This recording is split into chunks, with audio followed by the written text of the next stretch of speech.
order to get. Exactly. Last year, I'm not exactly sure. What did they lose last year, though? I don't know. I don't can't- have I the stats. I didn't. Check 1, 2. I can't remember off the top of my head either. Put yours in the mix. Yeah. Yep. Don't. You gotta hold that before you pull it. You can only swing that. You can't pull it. Yeah. Check. You. Check 1, 2. Check. You. Does it sound like mine is on? Yeah. Oh, all right. Check 1, Usually 2. I feel like it sounds louder. Yeah. Check, That's what I was check. saying. Well, no, so I went into because I'm trying to get where the humming noise is coming from. So we're patched in here. And go ahead, Derek.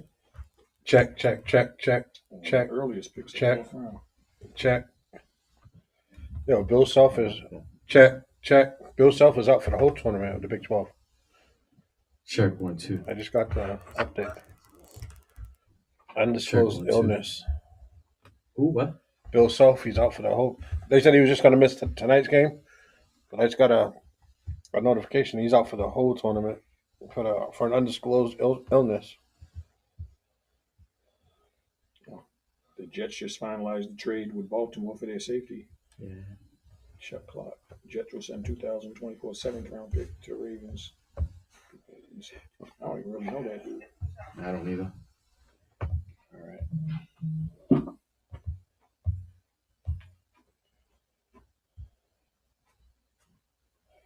All right. The Red Sox? No, maybe the Yankees. They have yet to lose so far on the spring training. That's crazy. I know. But they say worst to first. That's how they usually do it. I always notice all the teams that go undefeated in any sport preseason, they don't have a good regular season. It's like yeah, but they're doing it with a lot of their backups too. All right, as soon as you hear the commercial, we're good. Sean Kemp's not facing charges in the drive-by shooting now? Yep.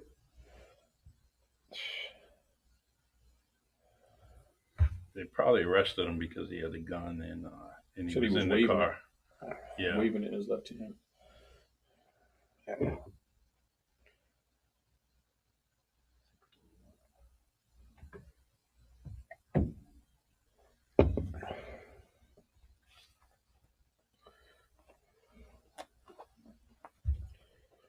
It's a bad time to have a gun right now if you're a John Morant got cleared too. yeah, no.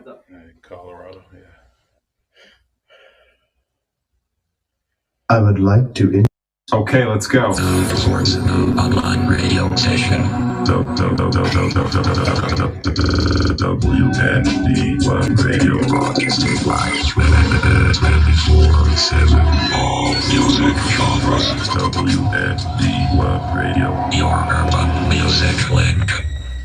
Welcome to WNB1 Radio and yet another edition of Straight to the Point Sports, where we're broadcasting live from our lovely New Bedford studios. And as usual, I am here with my two co-hosts, Steve Lopes and Derek Consaccio. All right, New Bedford. Don't we have a special? And we also have Charlie Perry here standing by. What's going on? He's invisible. He's invisible. He's just here. He's just off to the side. Yeah. He took Berto's seat. Yes, it's on. Don't worry. Yes. And Derek tried to mute my mic. That's no, your mic's fine. I'm not that lucky, brother. So there's a firestorm of sports news going on. It seems like there's always sports news going on. Let's keep it real. But this week there was a lot of anticipation because post football we've got franchise tags, contracts going on. So we're kind of caught in limbo as to who's going to get franchise, new contract extensions, new contracts, period. So there's a lot of that going on. A lot of trade talk also. Yeah, a lot of trade talk. So we're caught in the limbo of the new NFL season, which actually starts next week. yeah. It Open for actually business. So what's going on is illegal tampering starts next week with and then free agency starts 72 hours later or something to that effect. I know it's a few days later. Yeah, Monday, Wednesday. But yeah, it doesn't make a difference. And so that's what we're gonna have. So we have all that news going on with everything involving the NFL. It's interesting to see that what we'll talk about in depth is the quarterbacks that are moving forward with that as well. But what we'll do is we'll talk about that, and we'll also talk about like I said, the trades and moving forward. Also, we got to talk about the NBA injuries that are going on with the NBA, all of the NBA. It seems like the NBA is getting hit hard out west. We'll talk about the injuries. We got to talk about John Morant, of course, right? Yep. What's going on with him? Self-inflicted. Yes. So we'll talk about that. Also, we'll talk about what effects do the injuries have, because as we know, there's less than 20 games left remaining in the NBA. So And the races are all Every- really close, man. every game is crucial at this point, especially for the Lakers, which we have LeBron down. AD's down too, isn't it? No, did he come No, back? AD's No, been holding AD's it down fine. for them. AD's on No, fire. I know he got hurt after he got dunked on. I didn't know if he No, came back. no, I he's Just as fine. pride. He's fine. He's fine. So yeah, we've got Luca. He had a little scare. We'll touch Hamstring. upon we'll touch upon that. And we also got Kevin Durant, newly fresh injury. It was so odd. For the game. Yes, It was yes, so in odd, warm-ups. man. Like there was nothing. Like the flow was just. Yeah, There's nothing wrong with the flow. he got caught by the line once. Yes. But his is Sniper in the turning building. out to be a lot more serious than we thought. We'll touch upon that. Also, we got to talk about there was some UFC that happened this past weekend. Oh, yeah. Was that real? Well, the undercards are pretty good, I guess. So listen, there's a new king in town, heavyweight champ. We're going to talk about not only him becoming the heavyweight champ, but They also labeled him pound for pound already. he was I always heard there. GOAT. Goat. We need to he's start definitely- talking goat. He's definitely. We need to start talking GOAT, because as far as the longest tenured, the one Amish on his record. But we'll get into that. We're just looking at what's going on over the top. I can't do that yet. What you can't do? What? What are you not doing? Trying to shut it off. This is what happens when you got guys that don't know how to work electronics, right? We've got the 50-something-year-old generation that they touch a button and they're like, Hey, it's funny you say that because I'm laughing. I look over, I see the shirt he's wearing. The last time he wore that shirt on this show, he had the weirdest faces. Oh yeah, you might want to check yourself before you wreck yourself with that one. Also, we need to touch upon your guy, Jimmy B. 47 years. Now this is interesting. We need to talk about it. Did he retire or was he forced out? And there is no definitive answer. No. And you could see when you're speaking to him, he's throwing subliminals. So we're going to talk about it. Plus, we're going to talk about some of the greatest. We've got a Syracuse fan over here. Yes, So we're going to talk lifelong. about some of his greatest players, some of his greatest games, accomplishments, all that and such. So we got a great show in line. And as always, we're asking that everybody taps in. Our phone lines are open, 774 425-2631. See it rolling across the screen down there? Anytime you want to chime in and talk about what we're talking about, you're more than welcome. We will be taking calls. And also, go and download the app where you can, if you're at home and you're watching us on a PC or whatever, we're to go. All you got to do Take is us with you. Take us with you. It's real simple. Go to your Android or wherever you get your apps on Apple and download WMB1 Radio. As you can see, right in that corner, right? Oh no, that corner. Right above me, brother, Radio. right above me. It looks just like that when you go download it, and you got to spell out the you got to spell it out WMBONE Radio, and you can find it wherever you get your downloads for your device. With that being said, we got to get to business, right? So we need to talk about we need to talk about the franchise tags, because that pretty much decides. It's like you start from the top, you tag, and then there's two tags: is exclusive and then non-exclusive, right? A lot of people don't know the difference between the two. So the exclusive is pretty much for 1 year, and it's used as a bartering tool for 1 year, or Buy it could go time. 2 years. It could go for 2 years. They can tag you as many as 2 times. Ed, The who most was is- tagged twice. Kirk Cousins. Kirk Cousins. The most you can be He was the tagged first is one that twice. took Yes, advantage of it. that's what I'm saying. 2 consecutive years. Yeah. Now, most quarterbacks do not want to be tagged for 2 consecutive years, but in Kirk Cousins, It parlayed. listen. He made It it. He helped worked him. out. He's the only one that it worked for him, because in those years there was quarterbacks who were being signed, which actually upped the annual for him, and he made out like a champ. But if you talk to most quarterbacks around the league, they don't want to be franchised, because typically what's happening is you're being used for 1 year if you do not come to terms with And that no team. guaranteed No money. guarantee. You can go out and let's use Dak Prescott, for Yep. example. He did not get signed, was on his final year, and there was no guarantees what was going to happen for him, right? No guarantees, and what happens? He breaks his leg. But Jerry Jones was an honorable man to him. To him, I won't say to everyone, but to him, and he went on to to give him his money. But it doesn't always work that way. Case in point, we need to talk about the elephant in the room, right? Which is Lamar Jackson, right? And he was the one in which everybody was wondering what is going to go on with Lamar Jackson.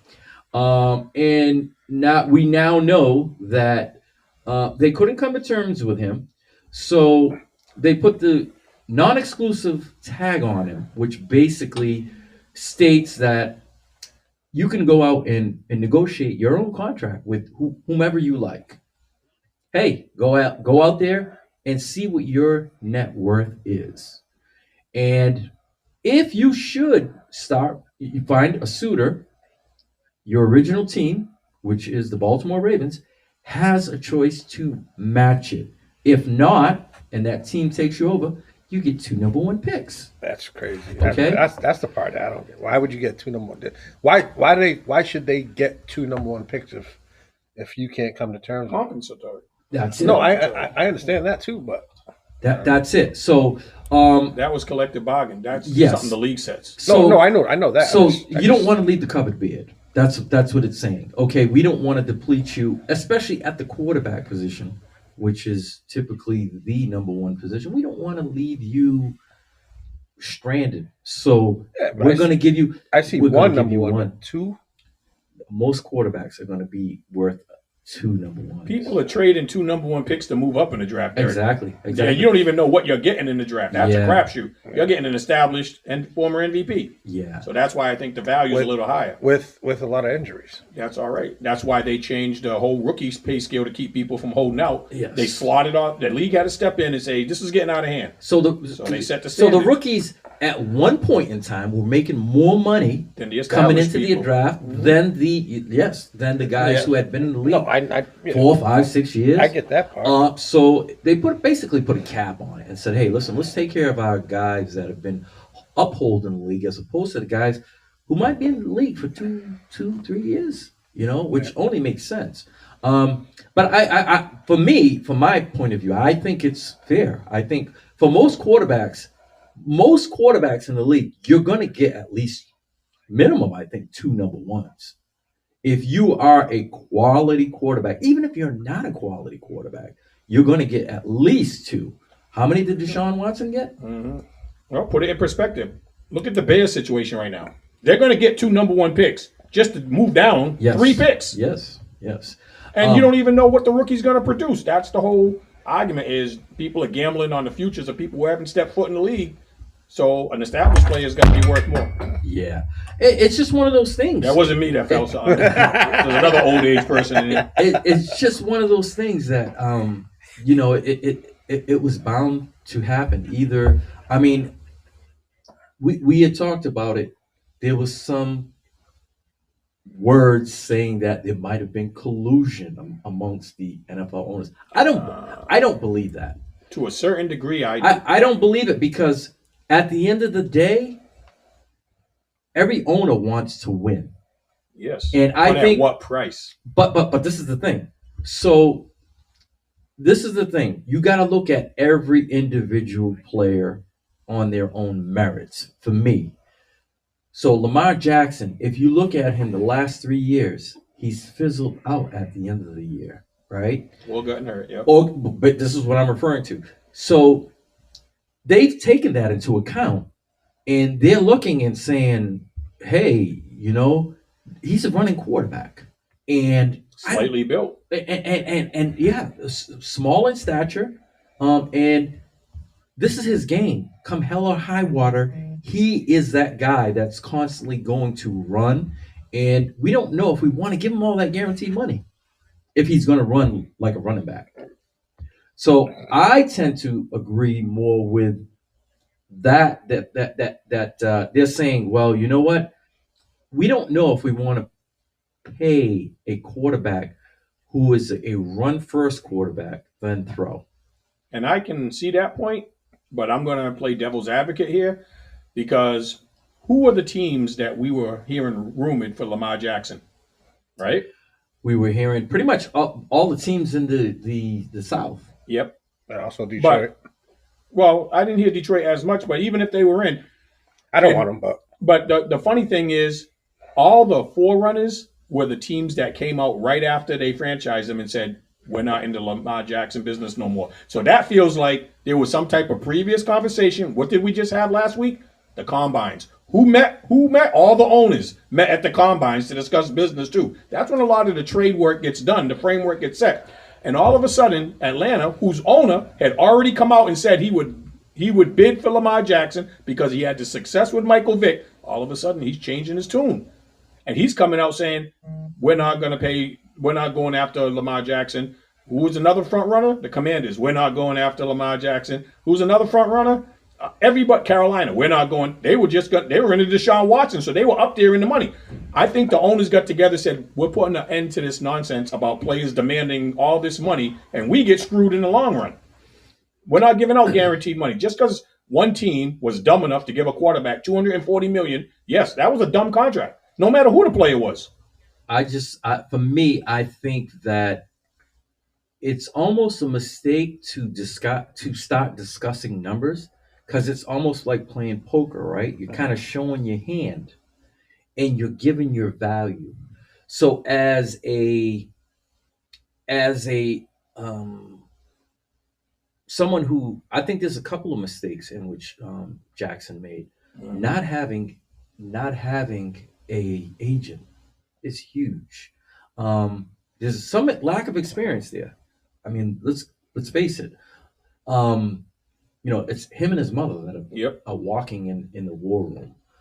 I don't think that this is like unprecedented, for someone to do this. But I think that the first mistake was revealing numbers. Yeah. You shouldn't reveal numbers, because you're giving the team to the left and the team to the right an idea of how much you're actually worth. Mm-hmm. And once you start doing that, if you can't come to terms with a team that's had you for 4 years, and they already know the number, what do you really have left after that? I think if it were, for me, I think if it were Deshaun Watson, I think it's different, albeit he had all that around him, but he didn't have the injuries. You know what I'm saying? He didn't have. There's a pattern here for Lamar Jackson. I'm not trying to discredit him. He's a very talented individual, but I think we have a pattern here. The last 3 years, out, end of the year hurt as a result of being a runner as opposed to a natural passer. When I look at Lamar Jackson, I start to get vibes of another quarterback who had a shortened career, who when he first came out, we thought he was going to be lights out. What do you mean? RG3? RG3. Yeah. Same style. Same style, same both. You can sit there and say that the RG3 had better accuracy, Yeah, better passing mechanics. better passing mechanics, Equal running. equal running. But he's probably a little bit bigger than Lamar, Yeah. right? Oh yeah, he is. Yeah, so- Yes. But this is the thing, and I think once again, I hate to go to it, but I think that putting the numbers out there hurt him. I think that weakened them, and teams are balking at it. Now that you have the non-exclusive, I think you might get somebody who comes out and throws something against the wall to see if it sticks, and that might set the bar. But all it's going to take is for one person to come forward.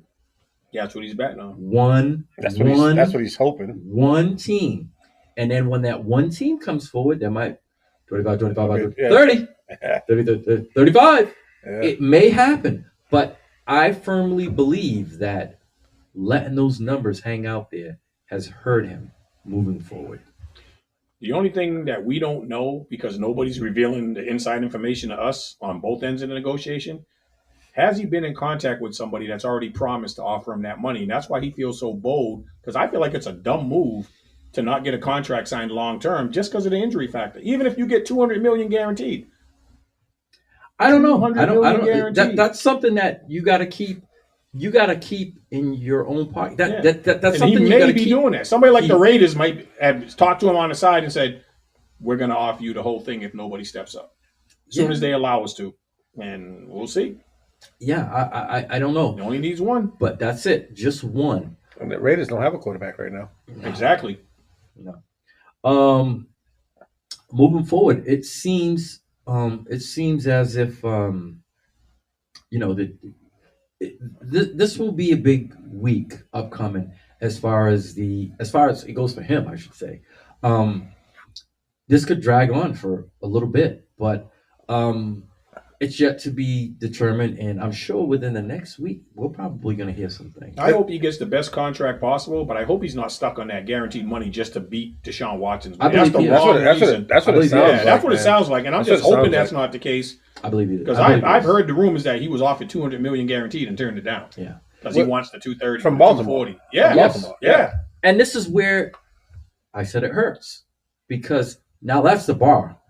No other teams, to our knowledge, has said 210, 205. No. So sometimes if you like playing poker, I hate to keep it. If you hold that hand long enough, right, and let everybody fold, and then boom, you might end up a winner. You might end up a loser. Yeah, It's playing the numbers. that last card can be a doozy. Yeah, it's playing the numbers. Now, do you think that if nobody signs him, do you think that he sits out the season, or do you think he plays? I don't think he sits out because he'll be a year older Yeah. and get a year shorter on contract. Yeah, you don't want to. The stove is hot right now. Yeah. No, I'm just curious. No, What I- you for guys me, think. And he's not under contract, so No. he wouldn't. If he doesn't sign the He's not making franchise any tag, money. he's not going to get no money. His contract's over. Yeah, he's not making any money. Yeah. You're going to go play in the USFL or XFL, whatever it is, Canadian League. Yeah.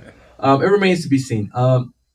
Next, the Giants, they tagged Saquon Barkley Because Daniel Jones. Yep. We'll get to Daniel Jones, but like I said, Yeah. as a result of now you tag him.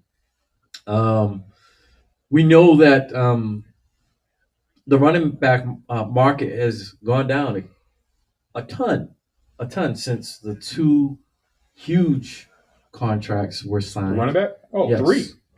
So it was the first one was he's not even in the NFL anymore. Gurley. Oh, I thought you meant this year. The No. top 3. That No. won I'm franchise. talking about Top 3 money wise. yeah. Since then it was Gurley. Gurley, Elliott. Elliott, And Is Elliott more than Henry? I thought Henry was the second highest. No, but I'm No, saying no, but no, at the no. time. At At the the time. time. Oh, at the time. So if you look 4 years ago to what it is now, it was $15 million back then. Now, Barkley, 10 million, they're still negotiating 10 million. because they're 12 as their last offer, but they locked him up at 10. But if he wants to sign a long-term deal, they'll give him the 12. Well, this is what The art of negotiation. this is what the tag is all about. You can negotiate up to a year. You have a year, so he can negotiate all through the season. It can help you, it can hurt you. He could go out and shit the bed, literally, and then they go you know what? What was now 10 is 6. And we're gonna draft a running back. Didn't Seattle go through that with a safety? Yeah, they went through that with the one who broke his The leg, third, Earl Thomas. Earl Thomas. There you go. Yes. So this is what happens. It's a gamble. It is a gamble. He broke his leg, and he was expecting to get a contract extension, but he was literally probably 2 out of the last 3 players in the Legion of Boom who they slowly let go. And what ended up happening with him on that final year in which he was seeking a contract, he broke his leg. He didn't want to play. He wanted to No. sign before, Yes. and then they And he broke his leg. Yep. So this is where you try got to it juggle. off. Like, But for Saquon, you were talking about 4 years, 3.5, almost 4 years later, 15 to 10. That's a huge drop off for running backs. Those running backs, they set the market and then have considerably fallen off. It's been proven that you can go and get two running backs for the price of one and get more production. And drafted And- late now. and There's cheaper. very little first-round draft picks Yeah. over the last couple of years. We just started seeing some first-round draft picks for running backs. But you know what else is common play? All those people never play out their contract. Gurley got hurt, but Zeke, after 2 years and they're not playing top rank no more, now they're stuck renegotiating. Yeah. So Because they're front-loaded and they're like, all right, we'll get rid of the rest. Speaking of Cowboys, Tony Pollard Yep. tagged, same thing. He's on 10 million. now, what was And his? Josh Jacobs. What was his tag? Same thing. 10.1. No, but that's I'm saying, that's the average. That's was the it- average. What was it? He was on a rookie contract. Yeah. He was on a rookie contract. Everybody that got tagged got 10.1 because that 10 was the average. Yeah, that's the average. So they placed the franchise tag on him. Last year, they used the tag on Dalton Schultz. This year, Yeah, he's gone. He's gone, huh? Yeah, he's gone. He's going to be on. Yeah. But this year, it was plain to see that it had to be used on Tony Pollard. Yeah, he earned that. Yeah.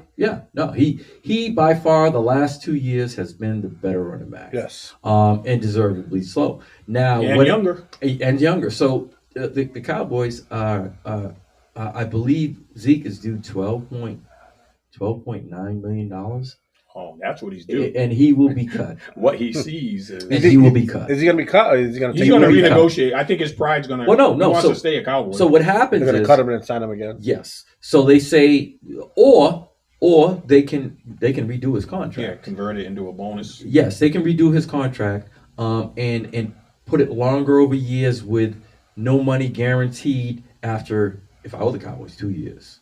After next year. 2 years. No, you give him 2 years at small money. So we're talking about 2 years, maybe at about 5-6 I was going to say million. 4 or 5. You give him Tony's half. getting 10. You give him half. You're a backup. You get half. And say, listen, if you want to be a Cowboy, here you go. Are there any backups making $6 million? I don't think so. I don't know either. But you got to remember, Jerry tends to pay longer than what he needs to. The fact that Zeke held him over a barrel during his contract negotiations, I don't think he'll be as loyal to him as he was to Dak. I don't know. We'll see. Because I think Zeke was just like, you're going to pay me or else, and Jerry had no choice. Another running back, Josh Jacobs, Yep, Tagged. Yeah, tagged. $10 million. It's just one of those things. So he got tagged. He led the league in rushing this year, right? Yes. Mm-hmm. He was the first player in franchise history to win the rushing title since Marcus Allen. So it's like, wait a second. You know what you have. you just lost your quarterback. You don't want to lose your running back. You don't want to have double down, albeit the quarterback was by their choice. But yeah, now we go through the Commanders tag Darren Payne. They put the franchise tag on him. He was the first player to receive the franchise. Yeah. And I think that was a good move, similar to what they did with Schultz last year. You know, he's not their best player, but he's a vital part of keeping that unit together. And now have Chase healthy. They want to see what they got. He is the run stuffer. Yes. He would have got the money. Yes. Somebody would have paid him. Exactly. He is the run stopper. So 11.5 sacks from a defensive tackle. That is a lot. Probably getting double teamed a lot. That is a lot for a defensive tackle. But yeah, it's he was one of the first to be tagged. Another player that had an extremely good year was Evan Ingram.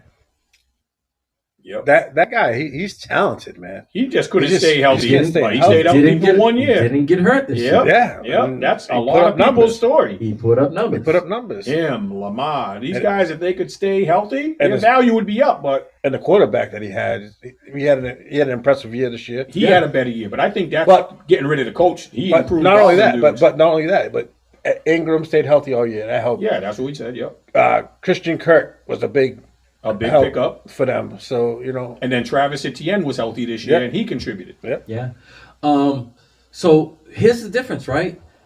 Running backs $10 million, tight ends 11.3. I don't get that. Who's more valuable? You run more than you use the tight end. The tight end, not really. It's a passing not anymore. It's a passing but the tight end has to split the passes with two other wide receivers and a slot. League now. Though. So a tight end's blocking up, but I would take a good running back over a good tight end. You need that tight end to block for that good running back too. You got five offensive linemen. Yeah. Well, right, 2 tackles, 2 guards, and a center, and then you got the tight end as a 6th man. So I got 5 guys. I don't have to run to the tight end side. He helps. But if you don't have a ground game, people are going to look at the teams that didn't have good running games this year. Their quarterbacks had down years. They got teed off on because they became one-dimensional. My team was one of those because we couldn't run the ball because once Dalvin Cook got hurt, he wouldn't lower his shoulder no more. So then everybody knew we were passing and who we were passing to. Once you become one-dimensional, you're easy to figure out. Yeah, but what was your final record? Yeah, but I always said we were the worst 13-4 team in the league. Like, I thought we were winning with smokes and mirrors. I never denied that. Yeah. We won a lot of us and the Giants were winning last-second games. Did I believe they were that good? No. I was scared going into that first-round game against the Giants, and for good reason. They ended up losing because people watched what other teams were doing to us down the stretch. But you tell me I can have the best running back or the best tight end in the league. I'm building my team around the best running back because he handles the ball more. But it all depends on your quarterback. Because if you have a Mahomes. You see how valuable the guy from KC is? Yeah, if you have a Mahomes and you have a tight end like that. Did you see how valuable? See how valuable Derrick Henry is? But you see. And where did they go? Yeah, it's a different situation. He's valuable to his team. But so is the tight end from KC. So it all depends on the quarterback and the tight end. So it all depends on the running back and the quarterback. There's different scenarios for every team.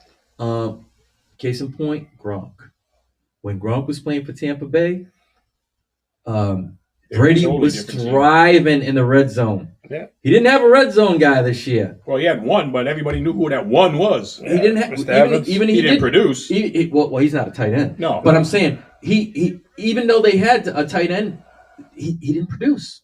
They were amongst the worst in the red zone. I was thinking Mike Evans, but I'm talking about tight ends. So you didn't have a red zone guy. I was saying Mike Evans is a red zone guy with Gronk. Yes. You didn't know which one to take away in the red zone. You could double team him now. Yeah. You could play high and underneath him. Mm-hmm. So you got a high and a low.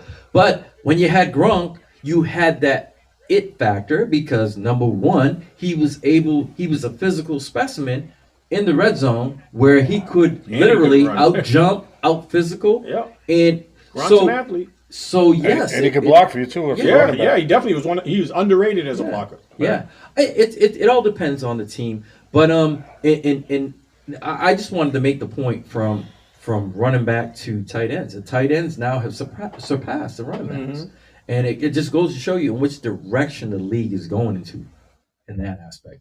All right, so we need to talk about the new NFL quarterback contracts.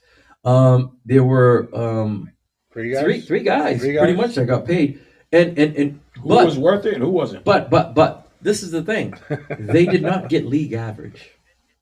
No, They did not get league. no. They got paid high. beneath it. No. The league average is $40 million. That's what That's what Derek- Jones got. That's what 40 Jones years, got. 160 plus Excuse me. incentives. It's 40. It's 40 now. It's 45, I believe. Well, yeah, if the average is high, Yes. when you said the league average 40. was 40, It's 45. It's a little. It's almost $46 million. I'm going to read off the top five.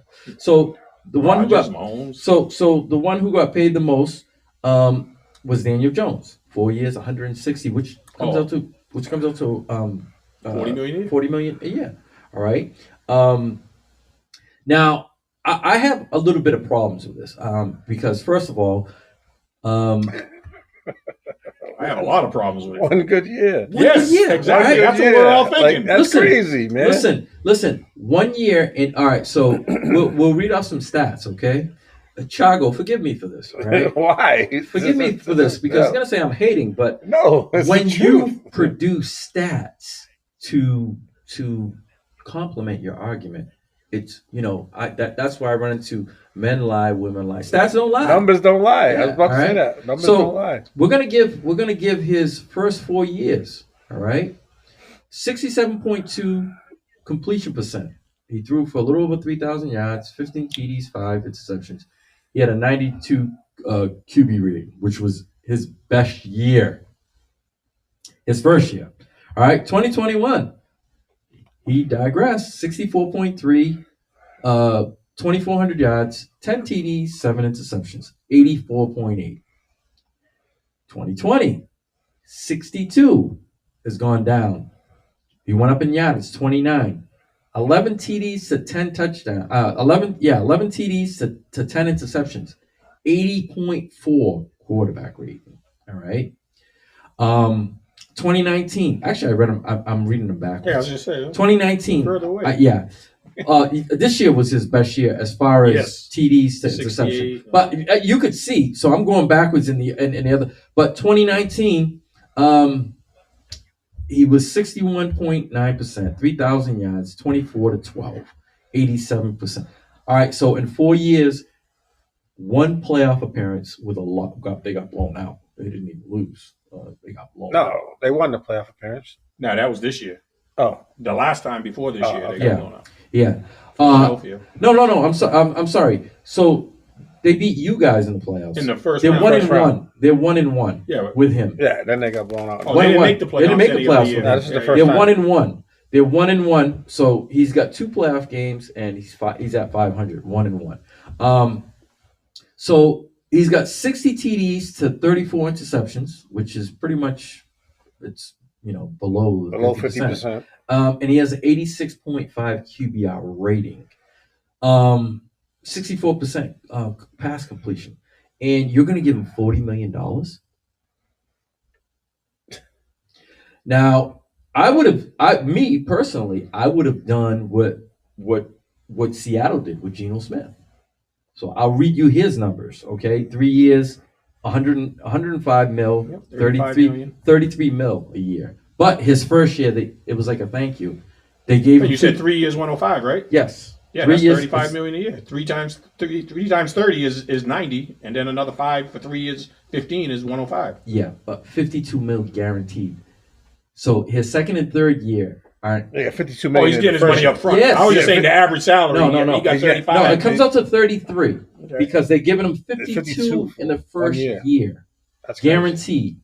And then after that, there's provisions. It's 33. So it comes times out to 3 is 99. It comes out to 33 million a year. Okay, that's what it is.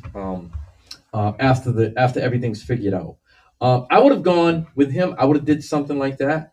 And to go even further, I would have said your third year would have been comparable to your first year because let's face it, the average salary now for a quarterback is 45 million. In 2 years, it'll probably be well over 50 million. All right. So in that third year, he would still be below the league average, but if you can produce in those next 2 years, we'll rip that final year up and we'll give you comparable to what the league average. What is his age? He's gotta be- 33 He's or 32. He's 33. He's 32 Geno or Smith. 33. Geno Yeah. Smith, yeah. Because remember, he was a late bloomer. He was drafted 11 years ago. Yeah, no, I that's think what he's I'm saying. 33. That's what I'm- The thing I like is the difference in attitude. Geno Smith understood his role and that he had one good year, and he was willing to take that type of contract. And he even said, today, if Seattle drafts a replacement quarterback, I'll compete with him, and if I lose, I'll tutor him. That's the right attitude, man. That's what you Yeah, need. he's got his guaranteed money, whether he's a starting quarterback or not. Yeah. But he's going to do what's best for the team. Daniel Jones doesn't have any competition. They're not going to draft another quarterback after paying him that much. But Daniel Jones fails to realize, just like Geno, he only did it for 1 year. What if the roles reversed? If Daniel Jones would have had 3 good years and 1 bad year, what would be his argument? Well, look what my average is. I've had 3 good years and 1 bad. You got to pay me on the high end. But it's the opposite. And he has the nerve to say, well, based on my numbers last year, but 75% of the time, you were horrible. Yeah, I And he's not going to tutor somebody if they draft another quarterback as backup. His He's attitude- going to have a mental breakdown. His attitude is not that. So I love Geno. everything about what Geno Smith's contract was for him, for the organization, and whoever they bring in. I wouldn't have given Daniel Jones 4 years. No. I wouldn't have given him 4 years. So let's just say he duplicates what he did in this contract for his last. So you're going to have 2 out of 8 years. Now playing devil's advocate, but 1 year to me isn't enough of a track record to say, okay, we're going to give you 4 years. You give him $40 million. He didn't even win his division. Wait a second. You give him $40 million. He's not even the 3rd best quarterback in And his his, division. yes, I'm saying. Heck, the only reason why he's the 3rd best Is because quarterback there is is no because there's no 4th Yeah. in That's the crazy. Commanders. That That's could crazy, change. Yeah. In the Commanders. They might move up and get them one. But no, it could be. So that would make him the 4th best Yeah, quarterback. that's He's that- only there by default, like you said. Yeah. That's what I'm saying. That's crazy. That's nuts. So conversely, we can look at Derek Carr. He signed 4 years for $150 million, which comes out to $37.5 million for New Orleans. Now, I don't know. I for some reason I didn't see him going to New Orleans. He didn't want when they were going to He trade for changed him. his All mind. right. He said no. Yeah. He said no, but you know why he's going there? Because the guy who drafted him is the head coach right Yeah. now. Oh yeah. So he has that familiarity. And I think that wasn't his first choice, but nobody else was going to give him that type of money. And I think because of his relationship with Allen believes he can make him into a winner, and elevate the level of the team. So I think that he went to the owner and said, let's pay this dude. I know what I'm getting. They've got some questions. With wide Jameis receiver. Winston's still there. Well, no Dalton's still longer. there. No, No did they longer. cut him? They're He's about going to. He's They're gonna about be to. That's what I'm cut. saying. But their money's still on the books until. Oh no, he'll be cut this week. He'll be cut this upcoming week. And don't be That'll surprised save him. That'll save if them. the Commanders start saying, "Hey, Mr. Winston, let's talk." That well, this It's better than what they Stu, got now. But you got to remember, Jimmy G's still out there. Yes, Regardless of what he's gone through, he has a track record of winning. Maybe not the big game, but He's a game regular season. He commands the game. you don't lose because of Jimmy G. He's not. Yeah, a he's not game gonna. regulator. He's He not doesn't gonna. He's beat not gonna go out himself, there and win a game for you. But he's a but he's gonna- professional quarterback. Yeah, he's gonna do what he has to do Yeah. to keep you in the game. And Washington's defense is pretty good. Yeah, That's they're like getting playing back. with San Fran. They're Yeah. getting back. They're getting back. They got back Mr. Chase Young. Young late. Yeah. They had what was the other guy that was hurt? He came back. Was it a defensive back? Yeah, it was they had a linebacker and who's the other guy that they have? It was a cornerback, I believe. No. They had a linebacker and they had somebody else on the defensive line that was hurt who came back like week 12 or week Sweat? 11. Was it Sweat? Montez Sweat? Montez Sweat, maybe. I think Well, it might he's have one been of their him. big. Well, they had they four, but drafted- Kerrigan left, so they Yeah, had they three drafted. They drafted all 4 years in a row. picks. Yeah. I believe it was him that came back, and then Chase Young came back right up. They actually held Young out for an additional 2 weeks because, they didn't. Once they dropped out of playoff position, they're like, let's pump the brakes on it. There's no need to rush him back.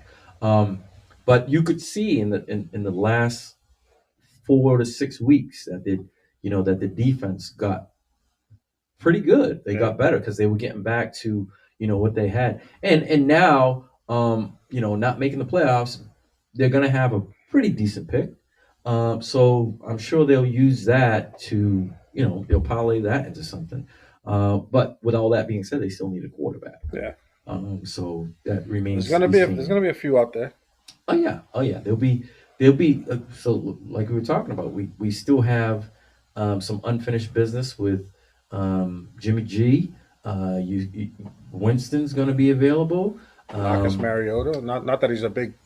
Yeah, pickup, but he's Ryan a starter. Tannehill. serviceable. He's a starter. Serviceable. And we still have the Brett Favre-ish Yeah.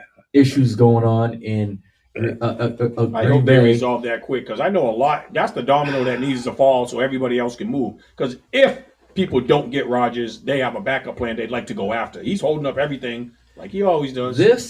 He used the playbook of Brett Favre Yeah. The guy, every year. Yeah. To a T, to the point where he's going to the same exact team in which Brett Favre held Green Bay hostage for 3 consecutive years. He's on his second consecutive year, but it's like Groundhog Day, watching a quarterback who only won 1 Super Bowl, just as his the person that he came after. It's the same thing, highly successful with accolades, yet only 1 Super Bowl, and they've got the same They both have what? vibe going 2 or 3 on. MVPs, if I'm not mistaken. Yes, and it's the same playbook year after year. I don't know what I might retire. I might, Brett Favre used to be up in the mountains fishing. That's what he did. And He went away. this guy goes To a to dock a room. dock room, Yeah. and they turn the lights Doc on. escape room. And they turn the lights on, and yeah. You know what? Knock me out, wake me up with sniffing salt. Tell me I'm going to make $50 million. Damn straight, I'm going to be playing. We're playing somewhere. Yeah, he's got to make $59 million. That's It's what I'm just saying. what's the benefit for him to go to the Jets except he believes they have a better chance to win because he's got the guaranteed $50 million already 59. Yeah. from the Packers. Yeah, it's Oh, 59. so what's the benefit? There's no financial gain making a lateral move. So we were talking about the quarterbacks, right? This is the biggest contracts for 2023. Aaron Rodgers is 50 point annually, comes out to 50.2. Russell Wilson's 49 million, Kyler Murray's 46 million, Deshaun Watson 46, Patrick Mahomes 45. All right. Now you remember, right? Best quarterback. On So- that list. so- number 5. Number 5, for age and talent. number 5 still has the same contract that he had 2 years ago when he signed the contract. All right.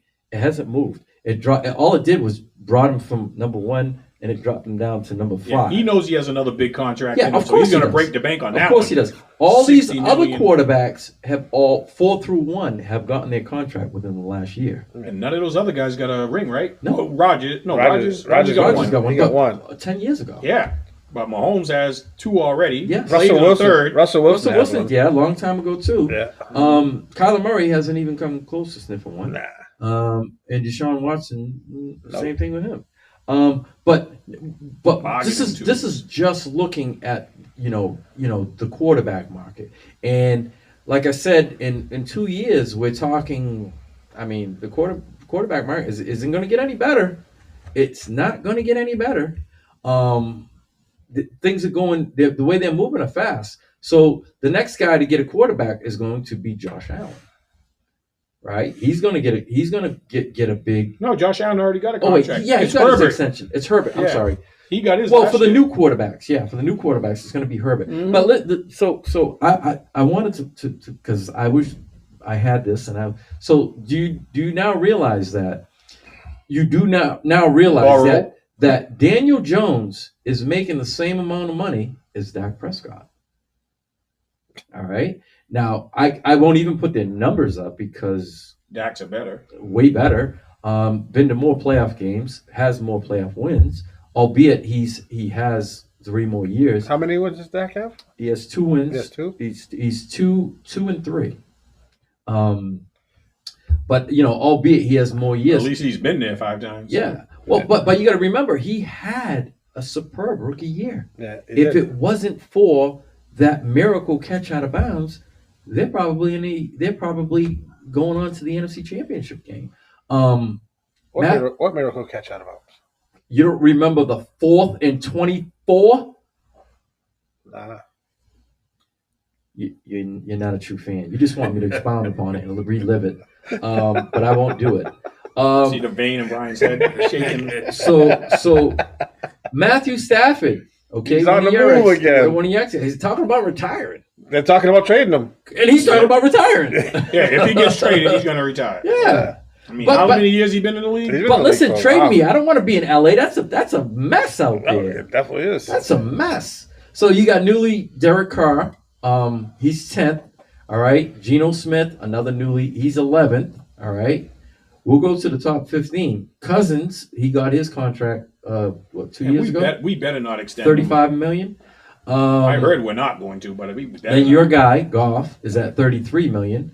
Next How year. old is Goff, Derek? 27? So if he has another good year, he's in line for another. He'll be in line for a big payday because Yeah, they're talking about. he had a better year than Daniel Jones did. They To were me. talking about 40. Yeah, he had a better year than a lot of quarterbacks. Yeah, but I'm saying pay wise, for what Daniel Jones got paid, Daniel Jones did not have the year Goff had. Yeah, they were talking about 44 the next couple of years for him. He's re-earned his money. That's crazy. But Oh, yeah, like it you is. said, we got Herbert and we got Burrow waiting in the wings, and then Jalen Hurts is going to want a new contract. Well, they're talking about already. Yeah, they're already talking about being extending him before, but all those are going to just add to the mix. Yeah. And all those Knock some of those other all those salaries out the quarterbacks are way box. better than Jones. Yes, that's my point. You know what I mean? That's my point. That's nuts. So even though we criticize Lamar about watching, I think Lamar just hung up on the guaranteed money. But he was talking that even before Jones signed. So this might hype him up even more. Yeah, it's just listen. I just can't see Jones being worth that So investment. the Lamar thing is the one great thing that he has on his resume is that MVP, and at such a young age too. So I mean, like I said, But that's the year he stayed healthy. Yeah, Yeah. The lack for me, what's hurting him is not having that agent. I think he's losing and missing a lot of things. It's just I don't know. It's unprecedented, and it's not translating. You know, having you and your mom at the bargaining table. Yeah, that's I don't know. I hope he gets all the money he can get. More power to him. What are we missing anything? Are we missing anything moving forward in the NFL? Well, similar to what we talked about with the quarterbacks, when we were talking about the running backs, the people who are left are going to get overpaid now. Because teams that need running backs, the top three are gone because they got franchised. So now the best running back, arguably, Miles Sanders is what name's been thrown out there. And who else is still out there? Jamal. Huh? Jamal. Jamal Williams, but I felt like he was a goal line guy, like a specialty guy. He's not a guy you build your off. But those guys are going to get paid more than they deserve because teams are going to be running back desperate and they're going to overpay to get them. And those aren't the guys. I don't know if they're gonna really overpay because Keep an eye on Miles Sanders' contract. are they gonna get Somebody else all is right? going So to pay. 10.1 is pretty much the But average. Philly's not going to franchise Miles Sanders. No. Philly, they're up against it. Yeah, because They're their gonna lose a lot. defense is. They're up. They're going to lose a lot. They're 20. I'm 20 surprised they didn't franchise a defensive player. They're 20, almost 25 million over the cap, and they have 14 free agents. 14 free agents. That's That is crazy. wow. They said they're probably going to release Bradbury. Did they already release Hargraves? But There was talk. I don't know if they did it, but I there was know talk. they were waiting to the 15th, or it already happened because when the 15th comes up, they get to save a lot more money. yeah, so you want to get them off that cap hit. So you cut them before the new season starts, and you save money. But this is what I said before. Everybody was, they've got 2 number 1 picks. What good is that when you might lose 10 guys Yeah. who were intricate in you getting to where you got this year? So they'll have to sign 3 or 4 of them. They'll have to They're 20 replace 2 with those they're picks. $20 million over the salary. Oh, I know. But they're not going to keep all of them. So No, not if, even close. If 60% of them leave, then that money goes back to getting you And then you're gonna have 2 rookies. You have to draft 2 rookies that can stop for you right away. That can give you similar production to some of the people you're letting go. Do you think they keep them picks, or do you think they try to trade one of them? I think No. they need them. They're No, gonna you need lose them. too many. They'll rookie contracts. You Yeah, gotta remember. that protects them going forward. Yeah, and rookie there's a lot of contracts. good defensive players out there. Rookie contracts. You have to roll with the rookie contracts. You're going to be paying minimal, even at a number 1 pick. I think they'll get themselves a D lineman and a defensive back, and one of each will be gone, which I'm pretty sure is going to be Bradbury for the defensive back. I don't know what defense they're talking about Hargrave, but if they let him walk, and those guys are going to come in at bare minimum salaries. Now they can save some money and go sign some of those other dudes to keep them in place. But they're going to come out on the losing end the first year because, like Brian said, they got 10 guys. They only got 2 draft picks. Yeah, So that's 8 more positions that got to get filled. So you paid 3 of them. It's going to be tough Because you're gonna be and over the cap. You got to manage the salary. Who cap, can so- you afford to lose? Who must you pay? Yes, you're gonna. That's why I think Miles Sanders is gone, because they'll draft a running back in the 2nd or 3rd round to replace him. 774-425-2631. That is the call-in line.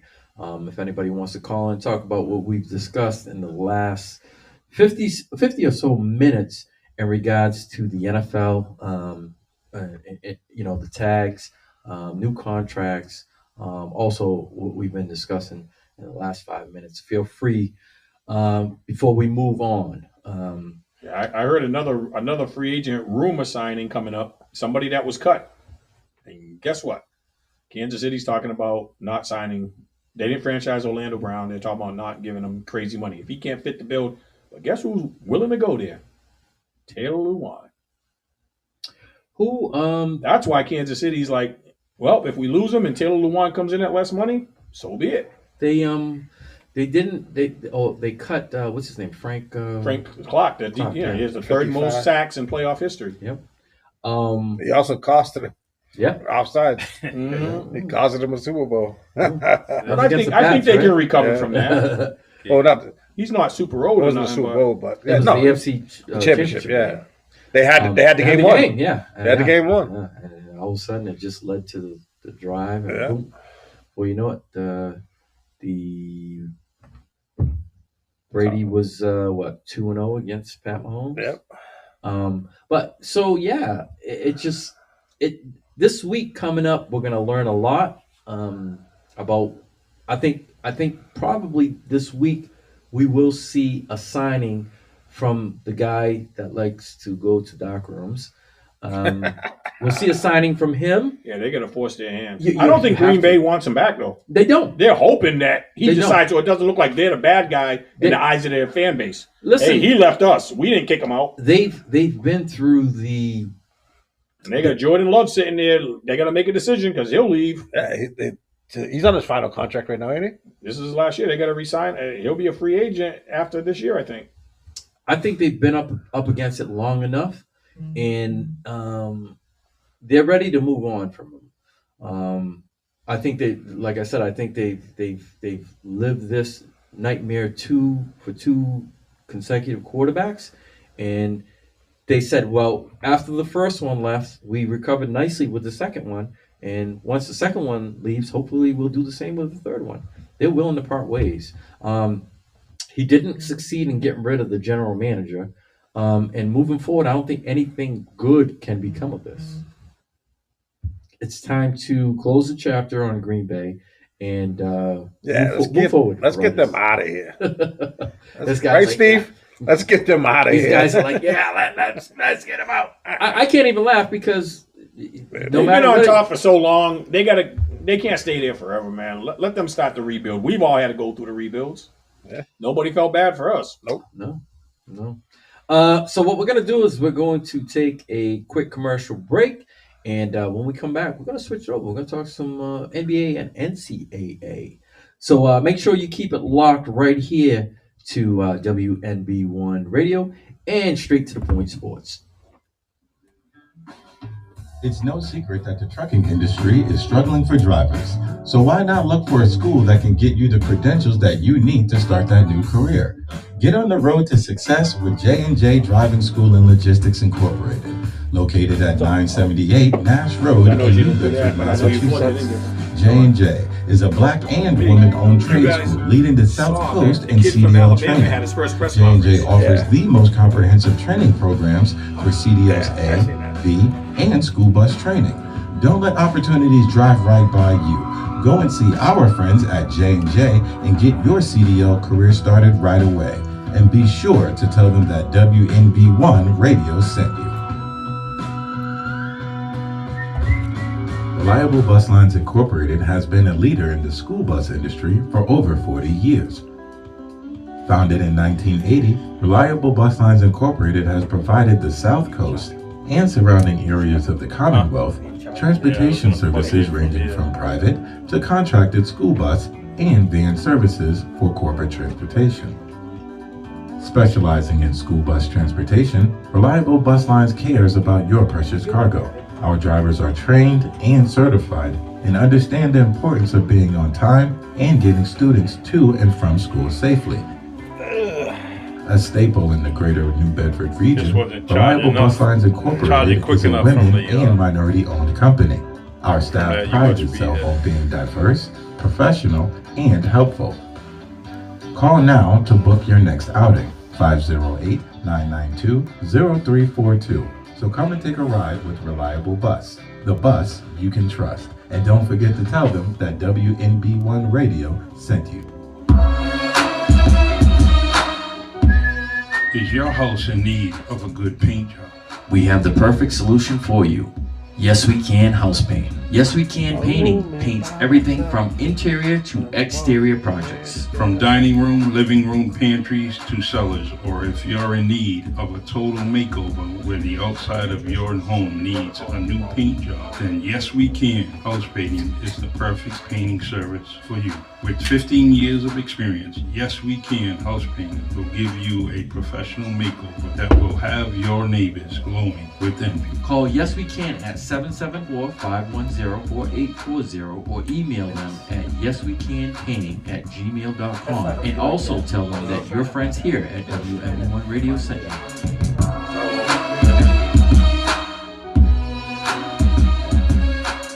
If you're facing criminal charges or were involved in an accident resulting in a personal injury, call John B. Seed today. As a former prosecutor turned defense attorney, John Seed has the experience to represent you in your case. With years of training and courtroom experience in the areas of criminal law and DUI law, John Seed can help you. Call today. Responsive results. Attorney John B. Seed. Schedule a no-obligation consultation today. Online at johnseedlaw.com. 7 to 3.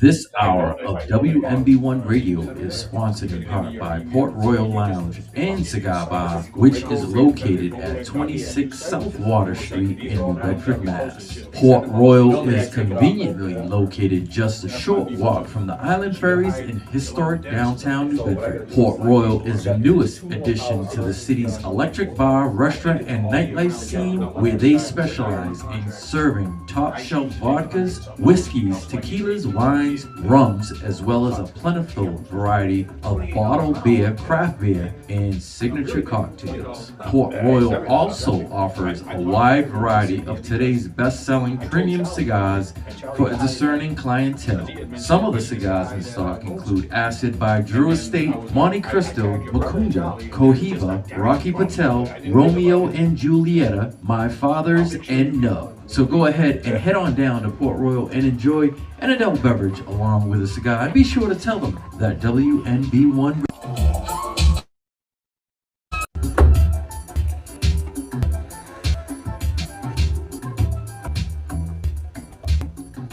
Have you made that New Year's resolution to get into shape and you still haven't followed through with it? Then you need to join KO Gym. The champ is here! The champ is here! The champ is here! KO Gym is located at 50 Conduit Street in the north end of New Bedford, within the historic mills in a 5,000 square foot space, within plenty of room to train for social distancing, and the facility has unlimited parking outside. KO Gym offers exclusive training by kickboxing, boxing, grappling, jiu-jitsu, as well as strength and conditioning programs. So if you're looking to train to get into shape to train for self-defense, or if you're looking to train to compete professionally, KO Gym has experienced professional staff to help you obtain your goal. They also offer one-on-one personal training as well as group classes to satisfy everyone's needs. So go ahead and let KO Gym help you make that change for a healthy body and a healthy mind. And also tell them that WMB1 Radio made the referral for you.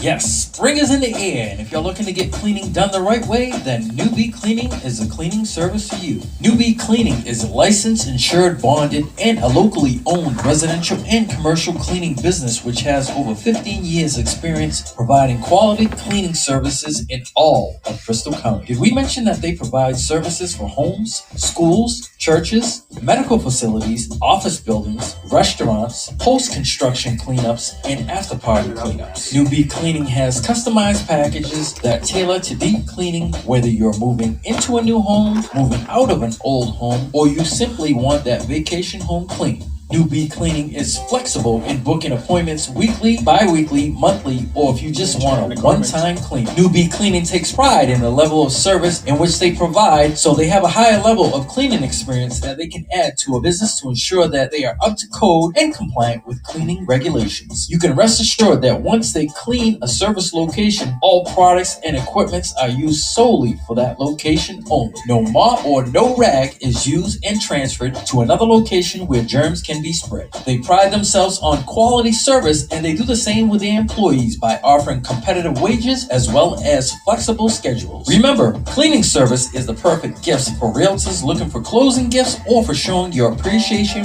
by helping someone take a break. No job is too big or too small for Newbie Cleaning Services, so give them a call at 508-974-4815. or visit their website at www.newbie-cleaning.com. And be sure to mention that WMB1 Radio sent you.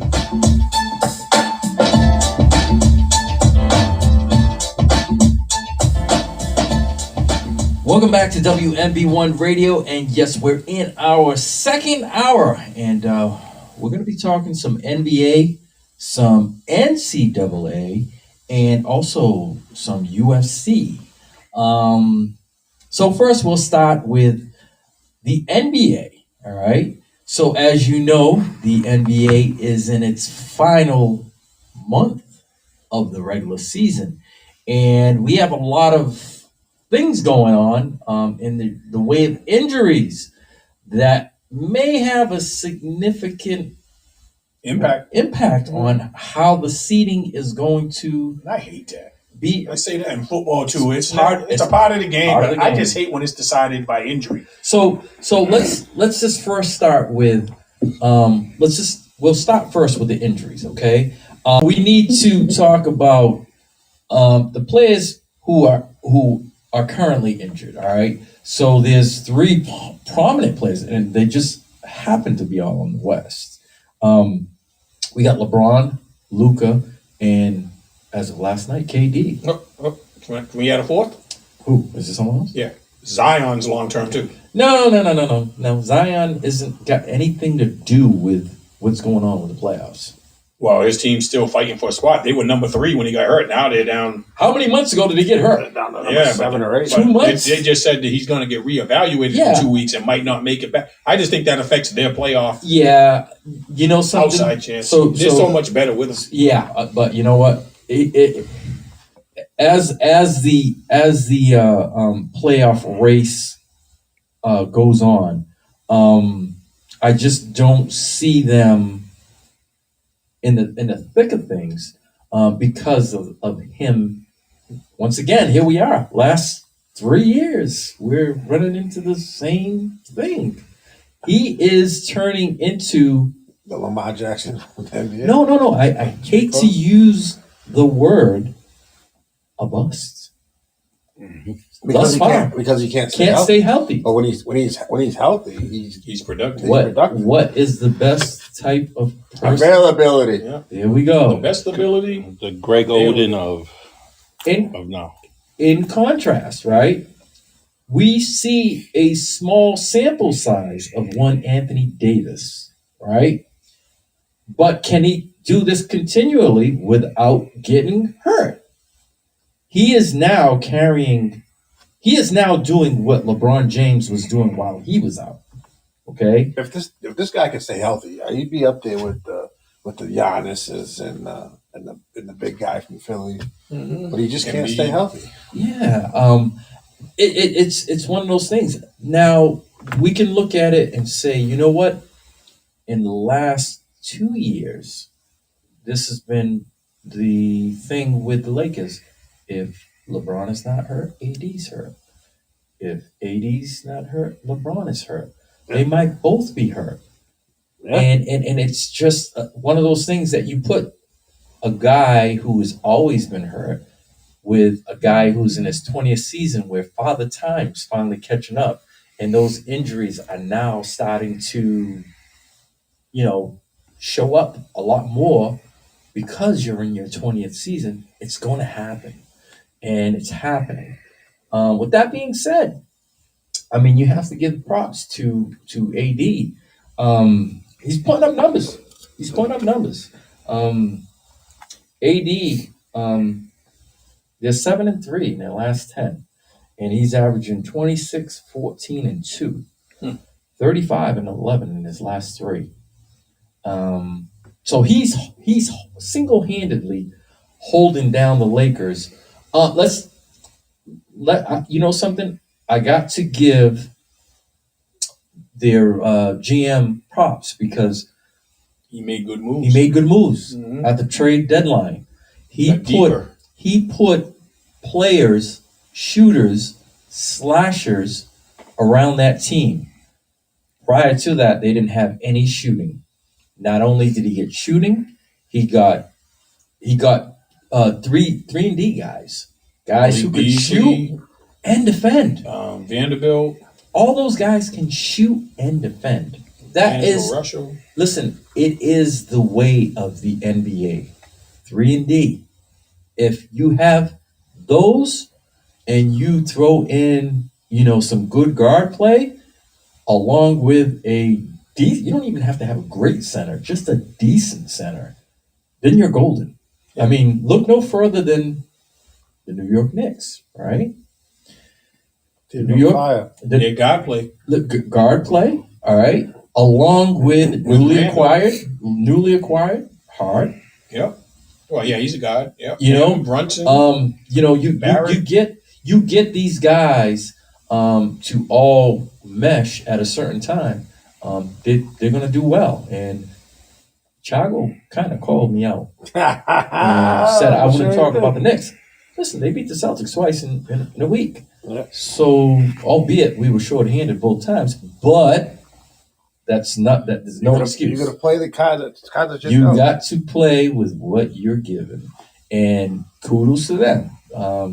At one point, they were the hottest team because your Bucks were streaking 16 in a row until they lost to Philly. Yeah, they were streaking, and then they had theirs snapped, and then the Knicks were up to 9, and then they had theirs. They But I believe that's the only game we've lost. We've won 3 more since then, I think. So I'll take, 19 out of 20. Yeah, no, you guys are doing what you're supposed to do. You're being consistent, and you've overtaken the Celtics. And what did we just talk about with the injuries before? The best ability is what? Availability. Who's been available now? Everybody. Mr. Middleton. Yeah. He's that was my argument all the way back to last year. Like he's too important to us we can't be a top tier team without a healthy Chris Middleton. We just can't. Yeah. We tried. We were competitive. He's not even playing full steam yet, but we made good moves to solidify our bench too.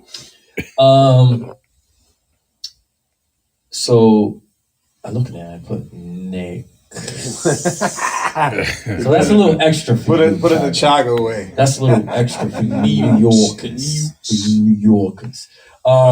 So yeah, those are the two teams that have pretty much been on fire in the East.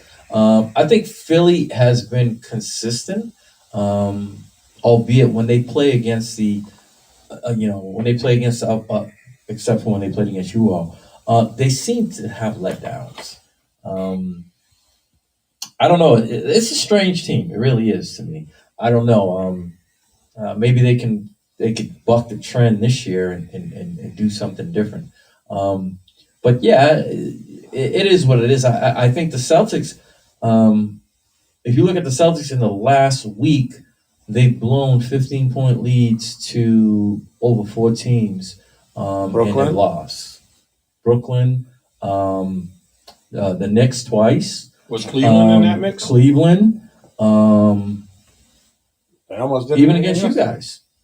Even against you guys. With the you were subs. short-handed. But we were winning the whole game. Winning the whole game. And then you happen to give up a close to a double-digit lead. It's concerning for me because Robert Williams is in the lineup, out of the lineup, in the lineup, out of That's the another lineup. one of those guys, man. And you need consistency, and he still isn't all the way back to where he needs to be. And it's going to be hard to get that when you're in one game, out 2 games. In 2 games, out 3 games. Yeah. And this isn't his knee that we're talking about. It's Is it the same one from? no, it's not his knee. It's hamstring. Oh, So this is it's concerning. that's rest. Yeah, that's the only That's thing what you you need. can do. That's the only thing you can do with that is rest. But this is my point. Being in and out of the lineup, for as much as it has a lot to do with why the Celtics aren't playing as well. Not to mention, it's defensively where they're failing. If you're giving up 15-point leads in a week straight, Yeah. there's a problem there. I mean, and they got lit up by all guards. All guards. It was one after another, after another, after another. And in that same week, giving up double-digit leads, which resulted in losses. Hence, Milwaukee has built a 2-game, is it 2 and a half? I know it was I think 2. it's I don't 2. know if it's 2.5. I think it's 2. But regardless, they've given up the lead. What do we got here? We stayed close without Middleton, and now that he's back, now we look like one of the top teams in the East again. 2 games. So it's Milwaukee, Boston, Philly, Cleveland, and New York. Is Atlanta getting close? They've been winning Atlanta's lately, number right? 8. Atlanta's number 8. I think the most interesting thing is going to be is watching the 4 and 5, the Cleveland and New York. So New York has.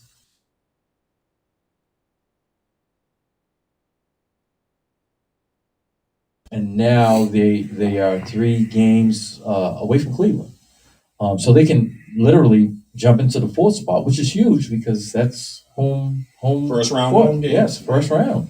That's huge. You don't have to go on the road. So it's going to be interesting to see if the Knicks can keep up the pace in which they're going. They were the 2nd hottest team after your Bucks.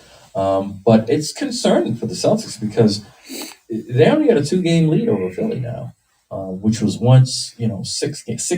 They were fluctuating between 6-7 games. Barry been hitting you up? No, how can he hit me up? They beat Philly.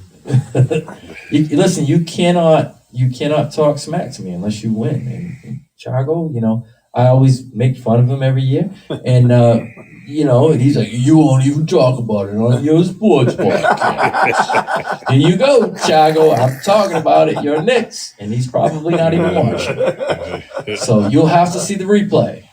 But yeah, no, you give credit where credit is due, and they're trending in the right direction. It's so. What's the diffrence is Brunson. Brunson has taken a lot of the scoring load off of Randall. Before it was just Randall. That's what they needed. Before it was just Randall. For me, in the playoffs, I think it'll be slightly different because I think teams will adjust to it. And I think if you don't in the playoffs, I think you're going to need more than just 2 scoring. You're going to need 3 and maybe 4. They can get that out of Barrett, though. It has to be on a consistent basis. Yeah, in the playoffs, it has to be consistent. Every night you're going to have that 3rd and 4th step up.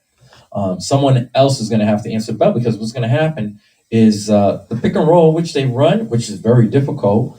They're going to jump those, and they're going to jump either or and make you pass the ball to someone else. They're going to take the ball out of your hands. And I don't think you'll see it in the first round, but I think you will see it in the second round.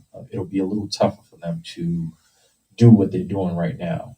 Like I said, you have to have that 3rd and then the 4th guy pop up on any given night. Somebody from the bench who might drop 12 to 16. You're going to need it on a consistent basis.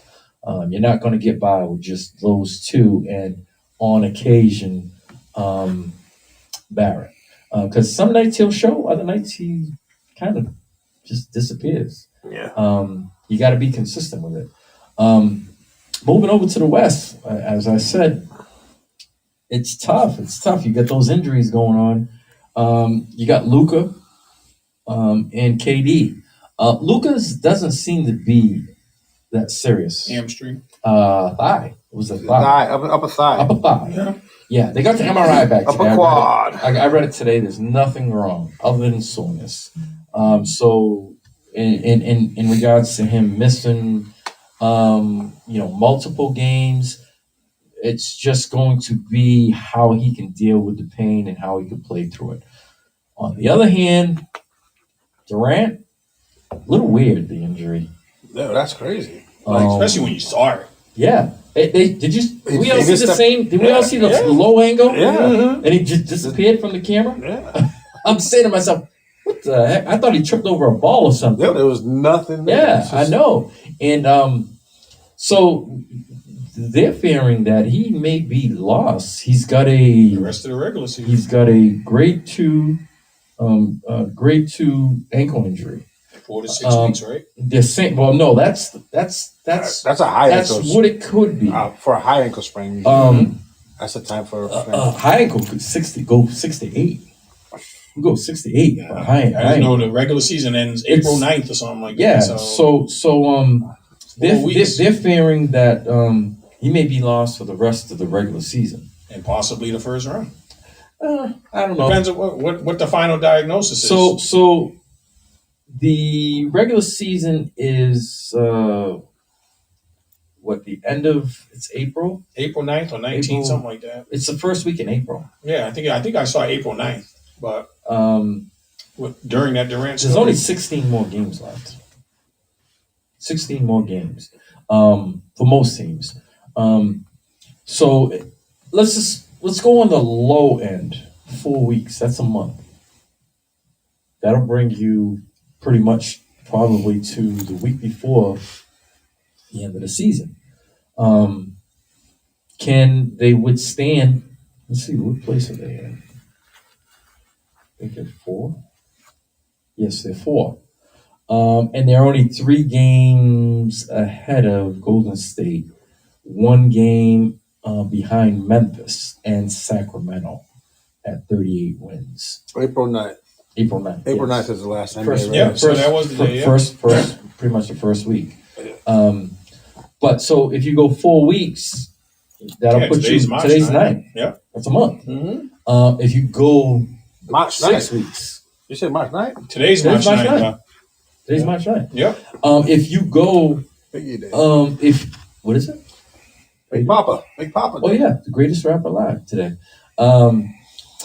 If you go and you use a 6 week, now you're into the first round. You're into the first round. And so looking at it, they're in the 4th seed. All right. So from the 4th all the way to the 8th is only 3 games. If somehow they get lost in the shuffle, they could possibly be in a playing game. What place are they in right now? They're in 4th. They're at 4th with a 37-29 record. All right. So they still got some big dogs that can carry that team for the rest of the season, though. taking out KD though. That's huge. Yeah, especially when you gave up Bridges and all the rest of that depth. Oh, it is. Ayton has to step up. Ayton and Chris Paul will have to do a little more. Yeah, he has to score more. You know, Booker's going to score. Booker's been on fire. Yeah. You know he's going to score. Had 44 last night. But there's potentially there's only from the 8th spot to the 4th spot is only separated by 4 games. You go on a 4-game losing streak, and those other teams go on a winning streak. Guess what? You're finding yourself in a playing game. Yeah. One never knows. I don't know what their strength of schedule is, so I can't I can't tell from there. But it seems as if so obviously Kyrie hasn't really been carrying them the way Luka could. I think of all those 3 players that are injured right now, I hate to say it, but I have more faith in Anthony Davis because of the way he's been playing than any of those other. As long as he stays on the court. Yeah, well, that's the key. That's the key. If he can stay healthy, averaging, what did I say he was averaging? 30, 35? 26. So in his last 4 games, it's 35 and 11. Oh. Okay. LeBron's scheduled to come back March 23rd. Still over 2 weeks away. March 23rd. That's 2 weeks from today. But 14-9. But they're winning. They're 7-3 in their last 10. Right. They're but winning. You need AD to avoid being injured. Yeah. And you need to win those games before he comes back. Yeah. They got to go 7-3 again. They have. There's only going to be 2 weeks left when he comes back. So currently, right now, they're in the 9th spot. You got to remember, just 2 weeks ago, they were in the 12th spot. 11th. They went from 12 all the way to 9. So they're making up ground.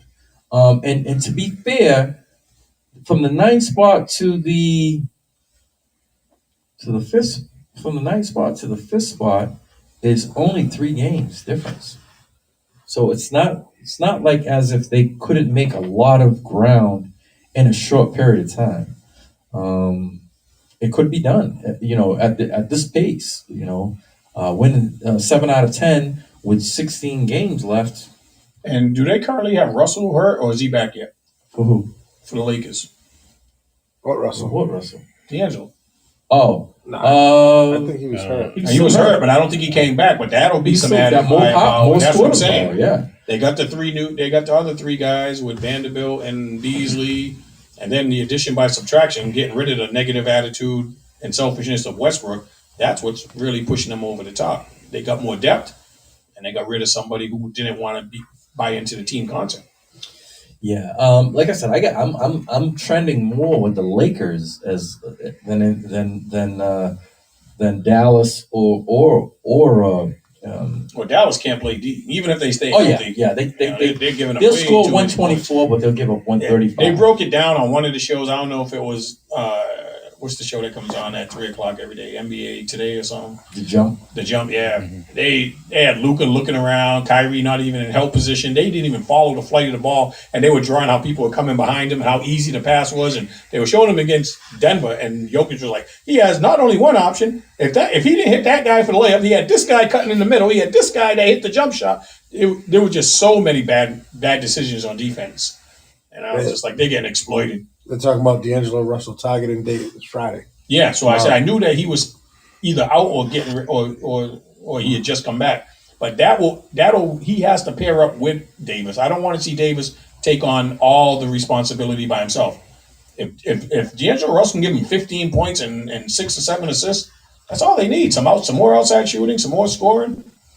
Yeah, I tend to at this point I'm leaning with the Lakers over the other 2 teams and having the more successful run just because of how Anthony Davis is playing.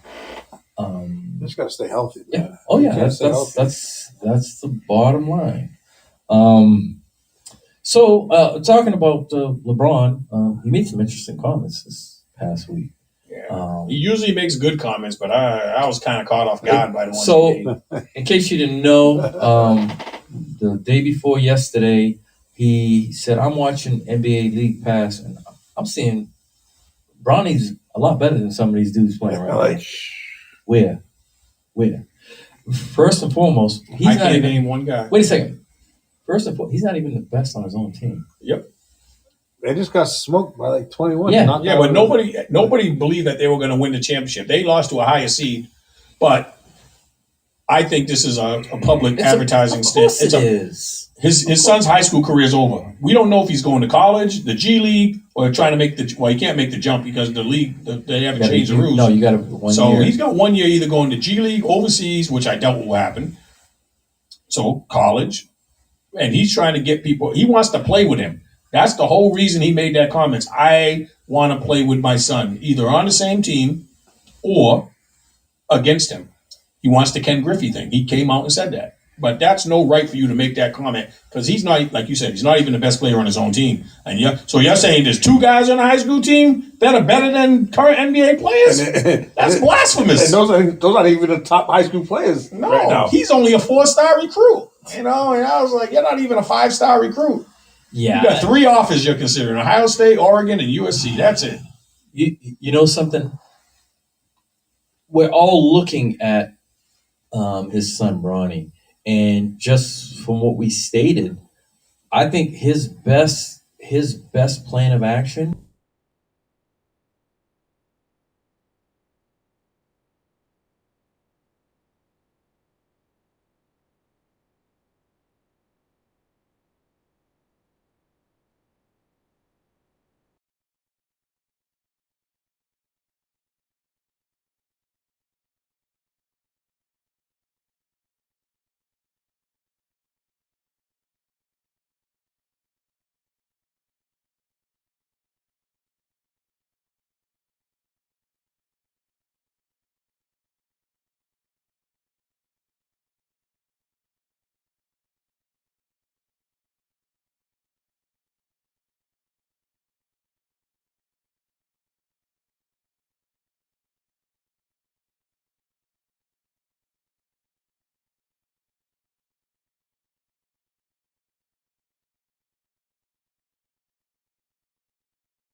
I would take a lot of dudes overseas before I took Brownie.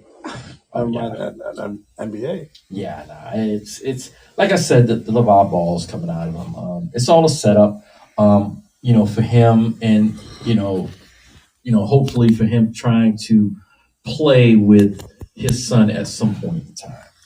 All right, moving forward. Jim Boeheim, after 47 years at Syracuse. I don't never remember him not being the coach at Syracuse. There you go. So 47 years. Before he's head coach. He was head coach for 47. Yeah, that's what I'm saying. Like from the time I was a kid, he was the head coach. He was a head coach for 47 years. At the beginning of before the Big East. He was an assistant coach before being a head coach for a few years, and he also went there. So he's probably got about 60 years invested in that school. So 47 years. His son's still on the team? No, his son finished last year. Last year, right? Yeah. So the crazy part about it is, what Steve just mentioned, when the original Big East was the Big East. Back in the day, as a young kid, I could remember, him along with John Thompson, along with Louis Conaseca, Raleigh Massimino. All those guys in the original Big East. They've been gone for a while. Yeah. But you got to remember, they were a lot older than he was. Yeah, he was young. He was young when he. I want to say he got his head coaching job at like maybe 28. Wow, he's almost 80 years old. 78. Wow. Oof. But it could have been 28 then. No, he had to be in his 30s. Yeah. But it didn't make a difference anyway. The thing that's perplexing about this was, how it was portrayed. We didn't know if he retired or they said, okay, we've had enough of you. We don't want to fire you because you've been here for 47 years. It was. And how did it sound? But it's confusing. He said he gave his farewell speech at the last home game. Listen, I can read between the lines. Yeah, of course. All right. Now, typically, when someone's retiring, they have a farewell party. Exactly. He never had that send off. They said so he wasn't expecting. They were saying that he didn't want it. I've read a few articles saying that he didn't want it. That's why he didn't say anything to anybody. But I can't see that being true. But that's what they were saying. So when you ask the question, when they pinned him down and asked the questions directly, he kept deferring. Yeah, he don't ask me. Ask Syracuse. Yeah. Basically, which is admission to I'm not the one deciding my fate. If you're, I don't know if you guys don't follow it like I do, but there was probably about 8 years ago, 6 to 8 years ago, he was supposed to retire at a certain time, and he wanted to see his sons graduate. I can't think of the coach's name. I think he's a coach at Cornell right now, but he was supposed to take over. And then obviously something about his son coming, so he said he wanted to wait till his son get over with. And I think they wanted him gone then. Yes, exactly. And he overstayed, and they gave in to him then. Yeah. They're not giving in to him again, and he knows that, so he can't. But that deferring, like Brian said, that's telling us he still doesn't want to leave, but he'll never make that decision to leave. Yeah. He's Syracuse Orange. He's going to stay there until he dies. If you leave it up to him. He's 78. Or he loses his mind or something. He's close to it already. So 47 years, one national title, right? Correct me if I'm wrong. Carmelo Anthony. Yes, freshman year. Three finals appearances. Three finals. How many Final Four appearances? I want to say either five or 8. I think it was 5. Had a whole ton of Big East titles because that was something prominent back when the Big East was in its heyday. You won that conference. There wasn't that many. I want to say there was 6 Big East titles. Yeah, but how long was the Big East in effect before they disbanded? 20 years? I'm not sure. 25 years? And he got 6 of them? I'm not sure. Not too many people can make that claim. Even John Thompson probably had slightly more. I think UConn might be up there too with what's his face there? Jim Jim Calhoun. All right. So he's got 5 Final Four appearances: 87, 96, 2003, 2013, and 2016. 9 Big East regular season champs. 5 Big Regular East, season, yeah. 5 Big East tournament champs. And he's been inducted into the Naismith Memorial Basketball Hall of Fame. 2005. Yeah, somewhere else. So, I mean, you know, the funny part about it is, up until this week, I never really thought about it. I'm not a Syracuse fan. Yeah. I don't follow them in that way. But then when, you know, all this happened, I said, they were like 47 years. I'm like, there's no way he could. Oh, shoot, I am that old. I'm like, wait a second, I am that old. 19, yeah, wow. I'm like, you know something? Yeah, you know. But, I mean, there were a lot of great players that came through in his tenure. Yeah. Who was your favorite? Well, My favorite? I know you. Derek Coleman. Oh, actually, I thought you were gonna say Carmelo. Nah, Derek Coleman was my Those favorite. two are the 2 obvious picks right from the beginning for everybody. It's the 3 after that. Nah, we had to pick honestly, the 5. for me, my favorite was Derek Coleman, Billy Owens, Lawrence Morton. Oh, Some Three of of my them guys favorite. play like the same position. You though. don't like Pearl? that's what I was. Well, he was. Well, I was before him. Pearl. Pearl was me. I started It was watching. us. I It was started us. when I started watching. The reason why I became a Syracuse fan is when, I don't know if you guys remember, it was a Syracuse Georgetown game, and Pearl and Pat Ewing got into a fight. That's when I started liking Syracuse. Yeah. Pearl Washington was must-see TV back in the day. He was the showstopper. He did a lot of things back in the day. And the funny part about him, he wasn't athletic. He wasn't explosive. He couldn't He jump. wasn't athletic. He was just- crafty. That's the same. And if you think about it, Sherman Douglas was the same way. Yes. Yes. Just was crafty enough, just was quick enough, able to get his shot off, at different times. But he was, at the time, he was Syracuse basketball when you talked about, but that was during a time where the Big East was the big beast. Every team was good, top to bottom. Yeah. St. John's. Yeah, St. John's, Georgetown, Villanova, Seton Hall. Yes, all I mean, you couldn't, from top to bottom. UConn came in later. You couldn't literally watch a Big East tournament and there be a blowout. Yeah, all those games. Even went Boston down. College was pretty good back then. Yes, all those games. Like I said, the opening games were great, all the way up until the championship game. I mean, PC was good back then. Yeah. I'll never forget one of the best moments for me was being at Eddie's camp my senior year, and me being a good guard, Billy Donovan was there. So of course they say, "Who's your best defender?" All right, get up. All right, he's gonna come at you. He's gonna do a crossover, and I'm like, okay, I got this. And it was a blur. Right by me, and I'm like, what the hell? It was like, what just happened here? Yeah. But yeah, back then, Providence was good. Providence made it all the way up into the Elite Eight that year. Billy Donovan, Colin Screen. Yeah, they had Eric Murdoch. No, wait. No, Eric Murdoch was after. Colin Screen was after too. Yes, they had. They were together. What's that guard's name? The one that was overrated? No. The one that played for PC. Oh man, he was a good shooter. Pop. What was his nickname? Oh man, it's going by me. Hold on, I have to Google it. It was something Pop. Oh man. Let me see. 1986. Getting UMass Amherst too. Can't be him. Yeah.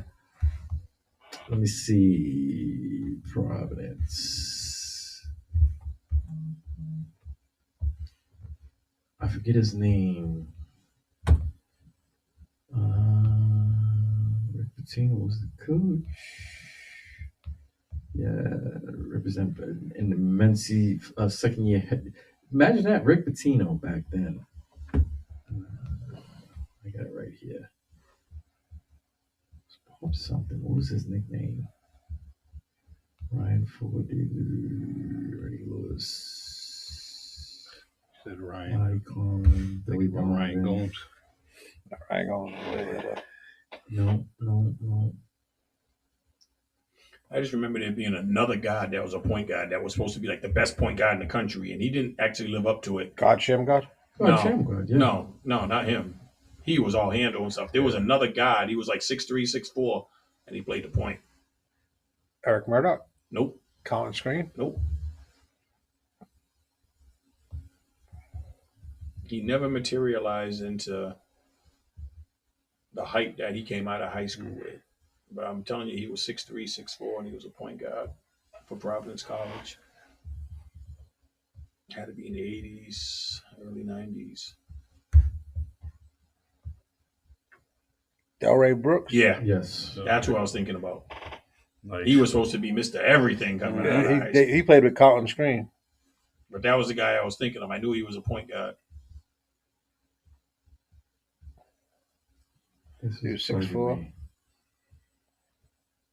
I said, I can't wait to see this guy play. All this hype. And then when he played, I kept, all right, he's a freshman. Maybe he'll get better. And he just never got better. He just kind of stayed the same.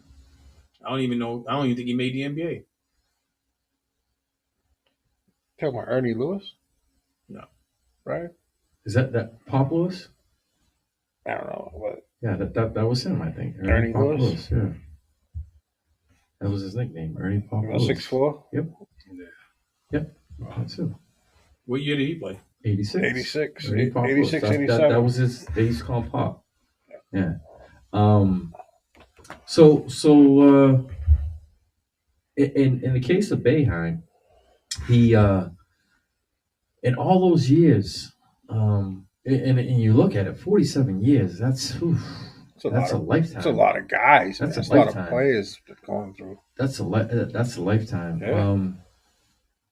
So on that team with Melo, who else? I'm trying to think. They had Melo. They had Hakeem Warwick, Billy Eadlin, Jerry McNamara. McNamara, yeah. Who else? He's a shooter, McNamara. Craig Ford. No, Craig. Yeah, is it Craig Ford? No. I think his last name was Forth. I can't remember. It was Craig. He was the center, big white guy. Yeah. Some pretty good players. And I mean, 40. You're gonna come across 40-something. Oh yeah. You're gonna come across some keepers. But he's had his share of them. But like I said, it was kind of confusing. There's still no clarity as in what happened. It's a hot take right now because everybody's like, what kind of happened here? It came out of nowhere, man. Yeah. And just his reaction, though, his reaction to everything, it said it all. It was so jumbled to the point where people were like, "Huh? What? What did he say?" They just came out of nowhere with it. Like, what happened? So this is your last game. He was like, "Well, I gave my farewell speech at Syracuse." So you're retiring? I don't know. You have to ask them. Yeah, that's the way I took it too. Right then and there, it got very confusing. I was like, "Ooh." But yeah, 47 years. Great coach. He's already in the Hall of Fame. So I mean, second winningest coach in NCAA history. Coach right K, yeah. Coach K. His record is. I think the only other person comparable is maybe Dean Smith. Other than that, I mean, Coach K is. He's. But the one thing with Jimmy's wins, all his wins came at one school. Coach K has two schools because he was at he was at Naval. Army. Yeah, one of them I know. It was Army. But with Bobby Knight. But the most important thing is the titles. Hell yeah, he's got a lot of titles. Hey, that's a lot of chips. On to the UFC. So There was a pretty anticipated fight. Was it a fight? Well, it was anticipated. It was anticipated. I said anticipated. It was, it was a big draw because we've witnessed by default a champ leave and a heavyweight belt up for grabs. Yeah. And the two top guys pretty much went at it. Well, yeah, unless you think I think Stipe is one of the top two. Stipe- but it was Stipe- definitely two of the top three. Yeah. I think Stipe is number one right now. Yeah, but because he lost to Ngannou and then Ngannou left. But Ngannou was the only one to beat him. So we were all anticipating a fight, and what broke out was Dominance. 2 minutes and 20 seconds. Something like that. And it was even predicted. Did you hear John Jones's press conference? Well, to set it up first, going in, John Jones, we didn't know what to expect at heavyweight. They've been talking about him going to heavyweight, so we didn't know if he'd be the same John Jones at heavyweight that he was at light heavyweight. And when he put on the weight, and it was all because he wasn't getting paid. He looked flabby. He did, but he was big enough. He probably didn't have confidence in his endurance, and he probably made the decision, I'm going to find a weakness, and I'm going to pounce. And that's what he did, but he even predicted it. He said, this is going to be light work. I'm going to get him out of there early. And everybody said, wow, that's kind of cocky. You've never fought one fight at heavyweight, and you're going to go up against the top guys in the division and say it's going to end early? And what happened? He knew when he took that fight what he could do to this guy. He already knew his weaknesses when he took the fight. And he's the better fighter all around. Yeah. So he just got him out of there early. When it ended, I didn't even know it was over. I didn't even know the dude was in trouble. I'm watching. I had to watch the replay from like two different angles. Yeah, that neck was bent. But he knows what he's doing. Sunk it in quick. I didn't see nothing like that since Hoist Gracie fought.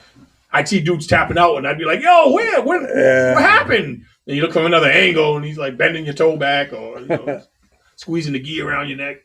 So now, we're to the point where, in UFC, I don't think the sport has truly been around per se long enough to throw a GOAT in there. But I think now you've got it worthy of one. So you've got a guy who dominated at a couple of divisions, and not only dominated but truly hasn't lost. Yeah, I don't know about you guys, but I only think there's two names that come up in the running, and that's him and Khabib, and they were both 29-0. Yeah.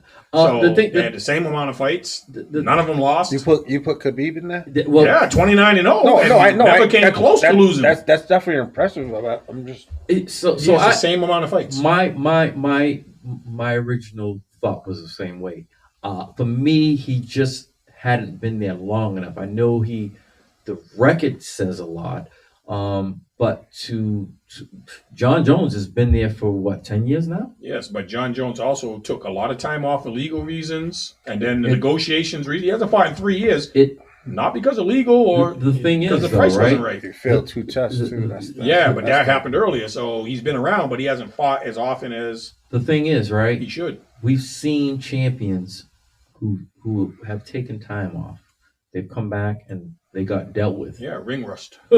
They've got dealt with. Okay. We've seen champions try to go up in weight and get dealt with.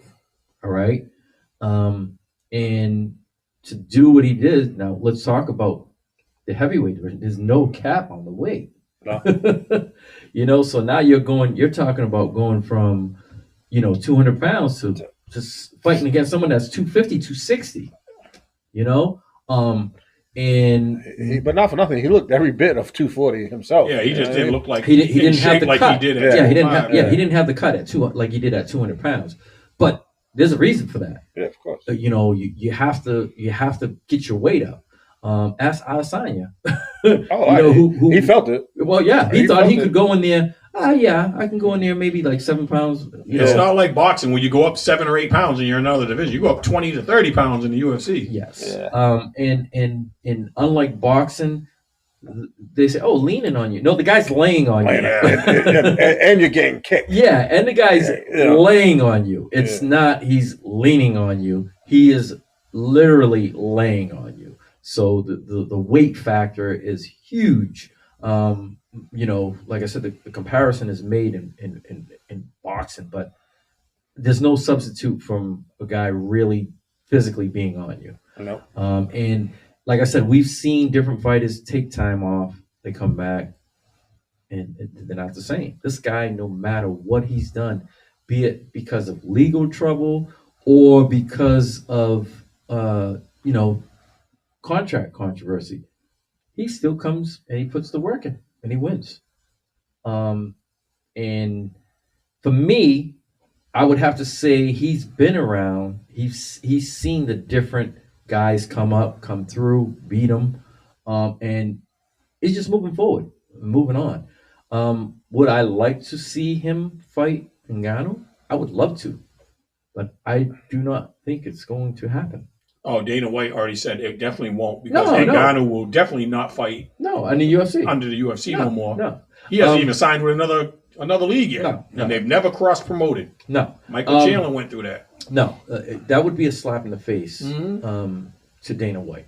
The only thing that you might see is a John Jones 3 to 4 years from now, He who's probably retires. retired, who wants to make a pay-per-view fight. And they both have to be relevant. Yes. So now we're going to look. We're going to look probably at, you know, a Pacquiao Mayweather situation when both guys who are not at their prime, and not relevant fight on the side. Yeah. But in today's era, this is what it's all about.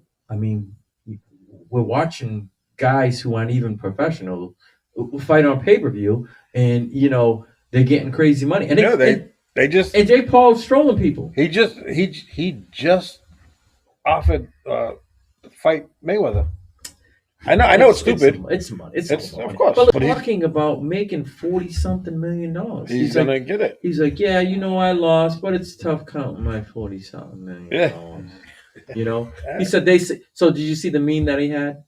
He said they don't call me a real boxer, and he was packing the boxes, and he was packing them. He was pack. I mean, he was Taping them up all messed up, just taking them. They said I'm not a real boxer, you know. But he's trolling people, and he's making winning. a lot of money.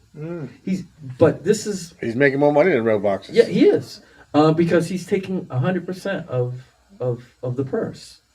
It's coming all to him. There's no promoter in it. He's his own promoter. So this is the type of era we live in where we value boxers who are not professional, who are more entertainers than they have boxing skill. And it's a slap in the face. And the funny part about it is I've asked some of the local boxers, and I'm sure you probably have got the same response. What do you think about UFC? Hate it. Yeah. Because it's not the sweet science of boxing. Hate it. There's not more you know? elements to it. And they're like, man, if one of them dudes ever try to box me, I'd rack them up real quick, you know? Because it's not their profession. It's just a part of the skill in which they use for UFC. And it's like a slap in their face to say, oh, he's boxing. He's a stand-up boxer. When if, in fact, they go up against a skilled boxer, they would probably not last a round. You know, if a boxer really wanted to come out and feel their power, i.e. Mayweather and what's his face, the Irishman there, Conor McGregor. Conor McGregor. Yep. He could have put him away a lot sooner. Yeah, he was toying He just with wanted to make. Listen, It was wanted bad the for money's business worth. to put Of him course away it was. early. Of course it was. Yeah. You know. They it's don't like- hang around. They Yeah. both made almost like $200 million. Yeah. Something like that. That's crazy. But this is the thing. We put more emphasis on entertainment than we do the skill, and it's a shame. And for me, I'm not really enamored by it. I you know, people are like, oh, you know what? No, I'm not gonna watch it. Nah. I'll watch the little highlights that come on Twitter, and I'm satisfied with it. Yep. If it's a title, but like, you know, Davis got said, I want to see that fight. I want to. That's going to be a fight that I want to see. I don't want to see Jake Paul fighting against another guy who's on, who's not barely a professional. Tyson Fury's brother. Yeah, because he's Tyson. I don't want to see that. Nope. You know, it's just it's not relevant to me. But we're in that era where people can go on YouTube and social media and promote themselves into more than what they are. Kudos to them for going out and doing it, but it is not intriguing to me. I actually think it is a slap in the face to boxing, because you've got true professionals out there with, who go out there and have 30 something, it's a smack in the face to a Boo Andre. Yeah. This guy's going out there and he's beating boxers, but yeah, he can't get a title shot against somebody or make big money. money payday, or make money.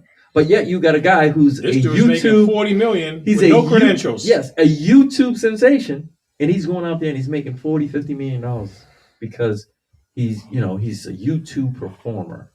So yes, it is a slap in the face, and I understand why the boxers, you talk to them about that, and they do get angry. Yep. You want to get very angry? Just ask him about UFC, and you'll see his reaction. Ray, Jake Paul could beat you? Oh, jeez, don't do that. Don't do Easy. that. He's already recovering with his hand injury right now. Don't do that. Coming around here trying to slap everybody around. Yeah, Big mad at me now. But yeah, for me, if you had to put a GOAT, it would be John Jones. I think he's been around long enough, albeit that he's had his ups and downs outside the ring. But what he's done inside the ring is, like I said, he's got that one blemish on there. But it that wasn't a loss. It was a disqualification for hitting a guy when he was still one down. knee on the ground. Yeah. And a fight he was dominating. Oh yeah. Ultimately, in which he revenged or easily. Yep. But I love so they showed the first pre-game fight conference with him and Cormier. It was classic. Yeah, them guys were classic. He said so. I something, I should have downloaded the clip, but they obviously started fighting and Cormier landed on his back. So they finished the press conference in separate rooms. Mm-hmm. Yeah. And he was like, Cormier was like, man, I wish they would let me. I'd spit in your face. He's like, and I would kill you. I would physically kill you. He goes, man, you think I would let you kill me? I'm a fighter. He said, why were you on your back then? Why was your fat ass on your back? Like a turtle. How much do you weigh? I weigh enough. You're out of shape. I'm gonna beat your ass. I'm sitting there saying, these dudes, man. Yeah, I'm like, that was good. They had some. That was. They good. had some good press conferences. It was good. But yeah, for me, he's thus far he's gold. I don't see, like he said when he told me that. I said, you know what? I said, yeah, I could agree with it with his record, but his tenure in the UFC just wasn't long enough for me. He racked up some impressive wins, but it was in a short period of time. You got to remember too, them guys when they first started out, 6-7 fights in a year, 5-6 fights in a year, and then when he got, his coming out party was literally when Conor McGregor threw. Up until that point, he was almost cracking the top. I want to say cracking the top 5 when Conor McGregor threw the barrel through the window. And it cost them the fight. Khabib? Yeah. Nobody wanted to fight Khabib. People were trying to avoid Oh, him. yeah. They were, but up until that time, he was rising. Yep. and he was rising by his record. He needed that big name fight to validate. So when he got the when McGregor threw the barrel through the bus window and it got in his eye, it caused him a lot of it caused him a fight, and it caused him almost 9 months because he got glass in his eye. He ultimately lost the fight that he was supposed to have, cost him money. And just as luck would have it, McGregor went through and got the belts that he needed to get. Who's the guy that he beat? I don't know, was it 9 seconds, 10 seconds? Oh, yeah, that was the Brazilian dude. Yeah, the dude that he knocked out. Jose Aldo. Aldo. When they both went for the knockout. Yes. He just landed first. Yes, yeah. He caught him and slept him. It just so happened that happened when that happened, it was like, I can't avoid him anymore. I have to face him because he was up. He cracked the top 5 at that point, and it was intriguing because people found out that they had an ongoing feud, and it was more of the promotional thing for McGregor to do that, about him talking smack and about them talking, going back and forth, and with Khabib's his father, with them going back and forth. So it made for a good climax, and ultimately it wasn't much of a fight. But it was like I had heard about him, and his training was legendary. They showed him outside and everything, in the snow and all that craziness. That Rocky. Yeah, Rocky and Russia. But for me, it wasn't his tenure wasn't just long enough. And the crazy part about it, he retired at the top. He retired like almost like a Rocky Marciano. He went out on top, undefeated, and his vow that he'd never come back. He's held his laurels. He promised his mother he wouldn't fight without his father. When his father died, that put the nail in his career. Yeah. He said his father's been in the corner for every one of his fights. His father's the one that trained him and everybody else that's on that team. Yeah. And he just said he can't see himself continuing on, not knowing. And he promised his mother. He said, I'm not taking those chances without Dad. So he's never coming back, but he's making a name for himself with all these guys he's got now. Training. He just had another one on this card. Yeah. His other guy that's undefeated, Radmanovich or whatever his name, and undefeated. And all his fighters fight exactly the way they do. They just Control. smother you.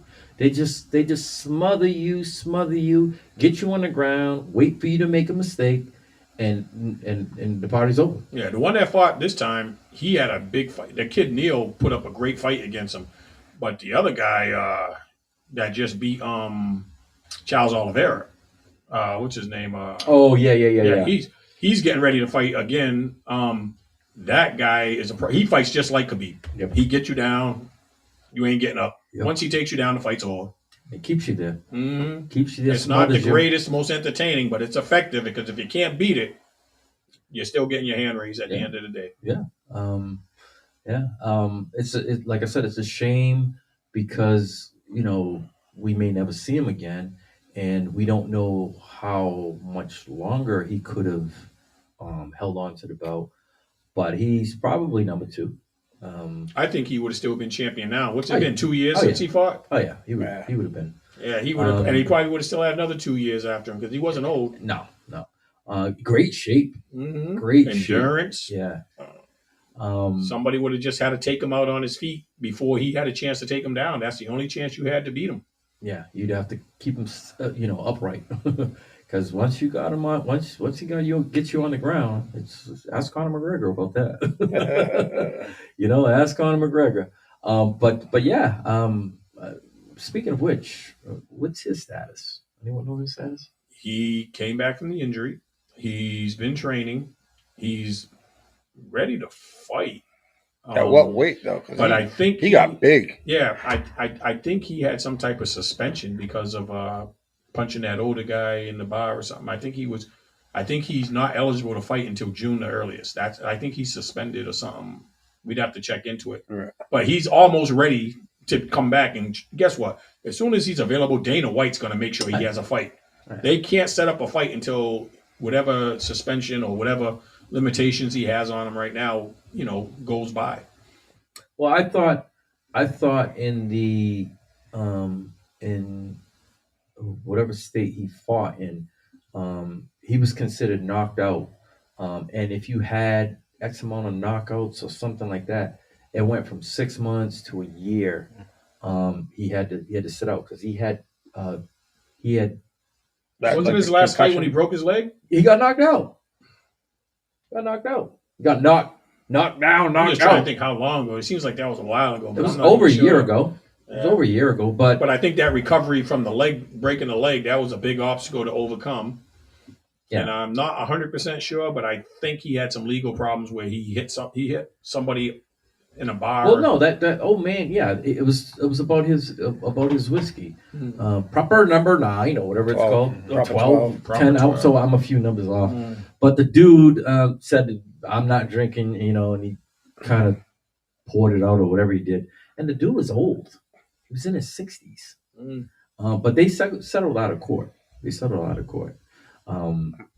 But I don't think that had anything to do with his. Plus, he's not even a challenge to the throne. He's just a marketable person. We've been saying that about him for a long time. Cash cow. Yeah. Cash cow. So Dana White wants him to fight, but who do you? It doesn't matter who he fights really, but if he's not fighting for a championship, that takes some of the luster off it. You're gonna have to come back and prove. You're gonna have to have like 2 warm-up fights before you're even considered for a championship fight. If you put him and one of the Diaz brothers, that probably raised more. Oh yeah. Yeah.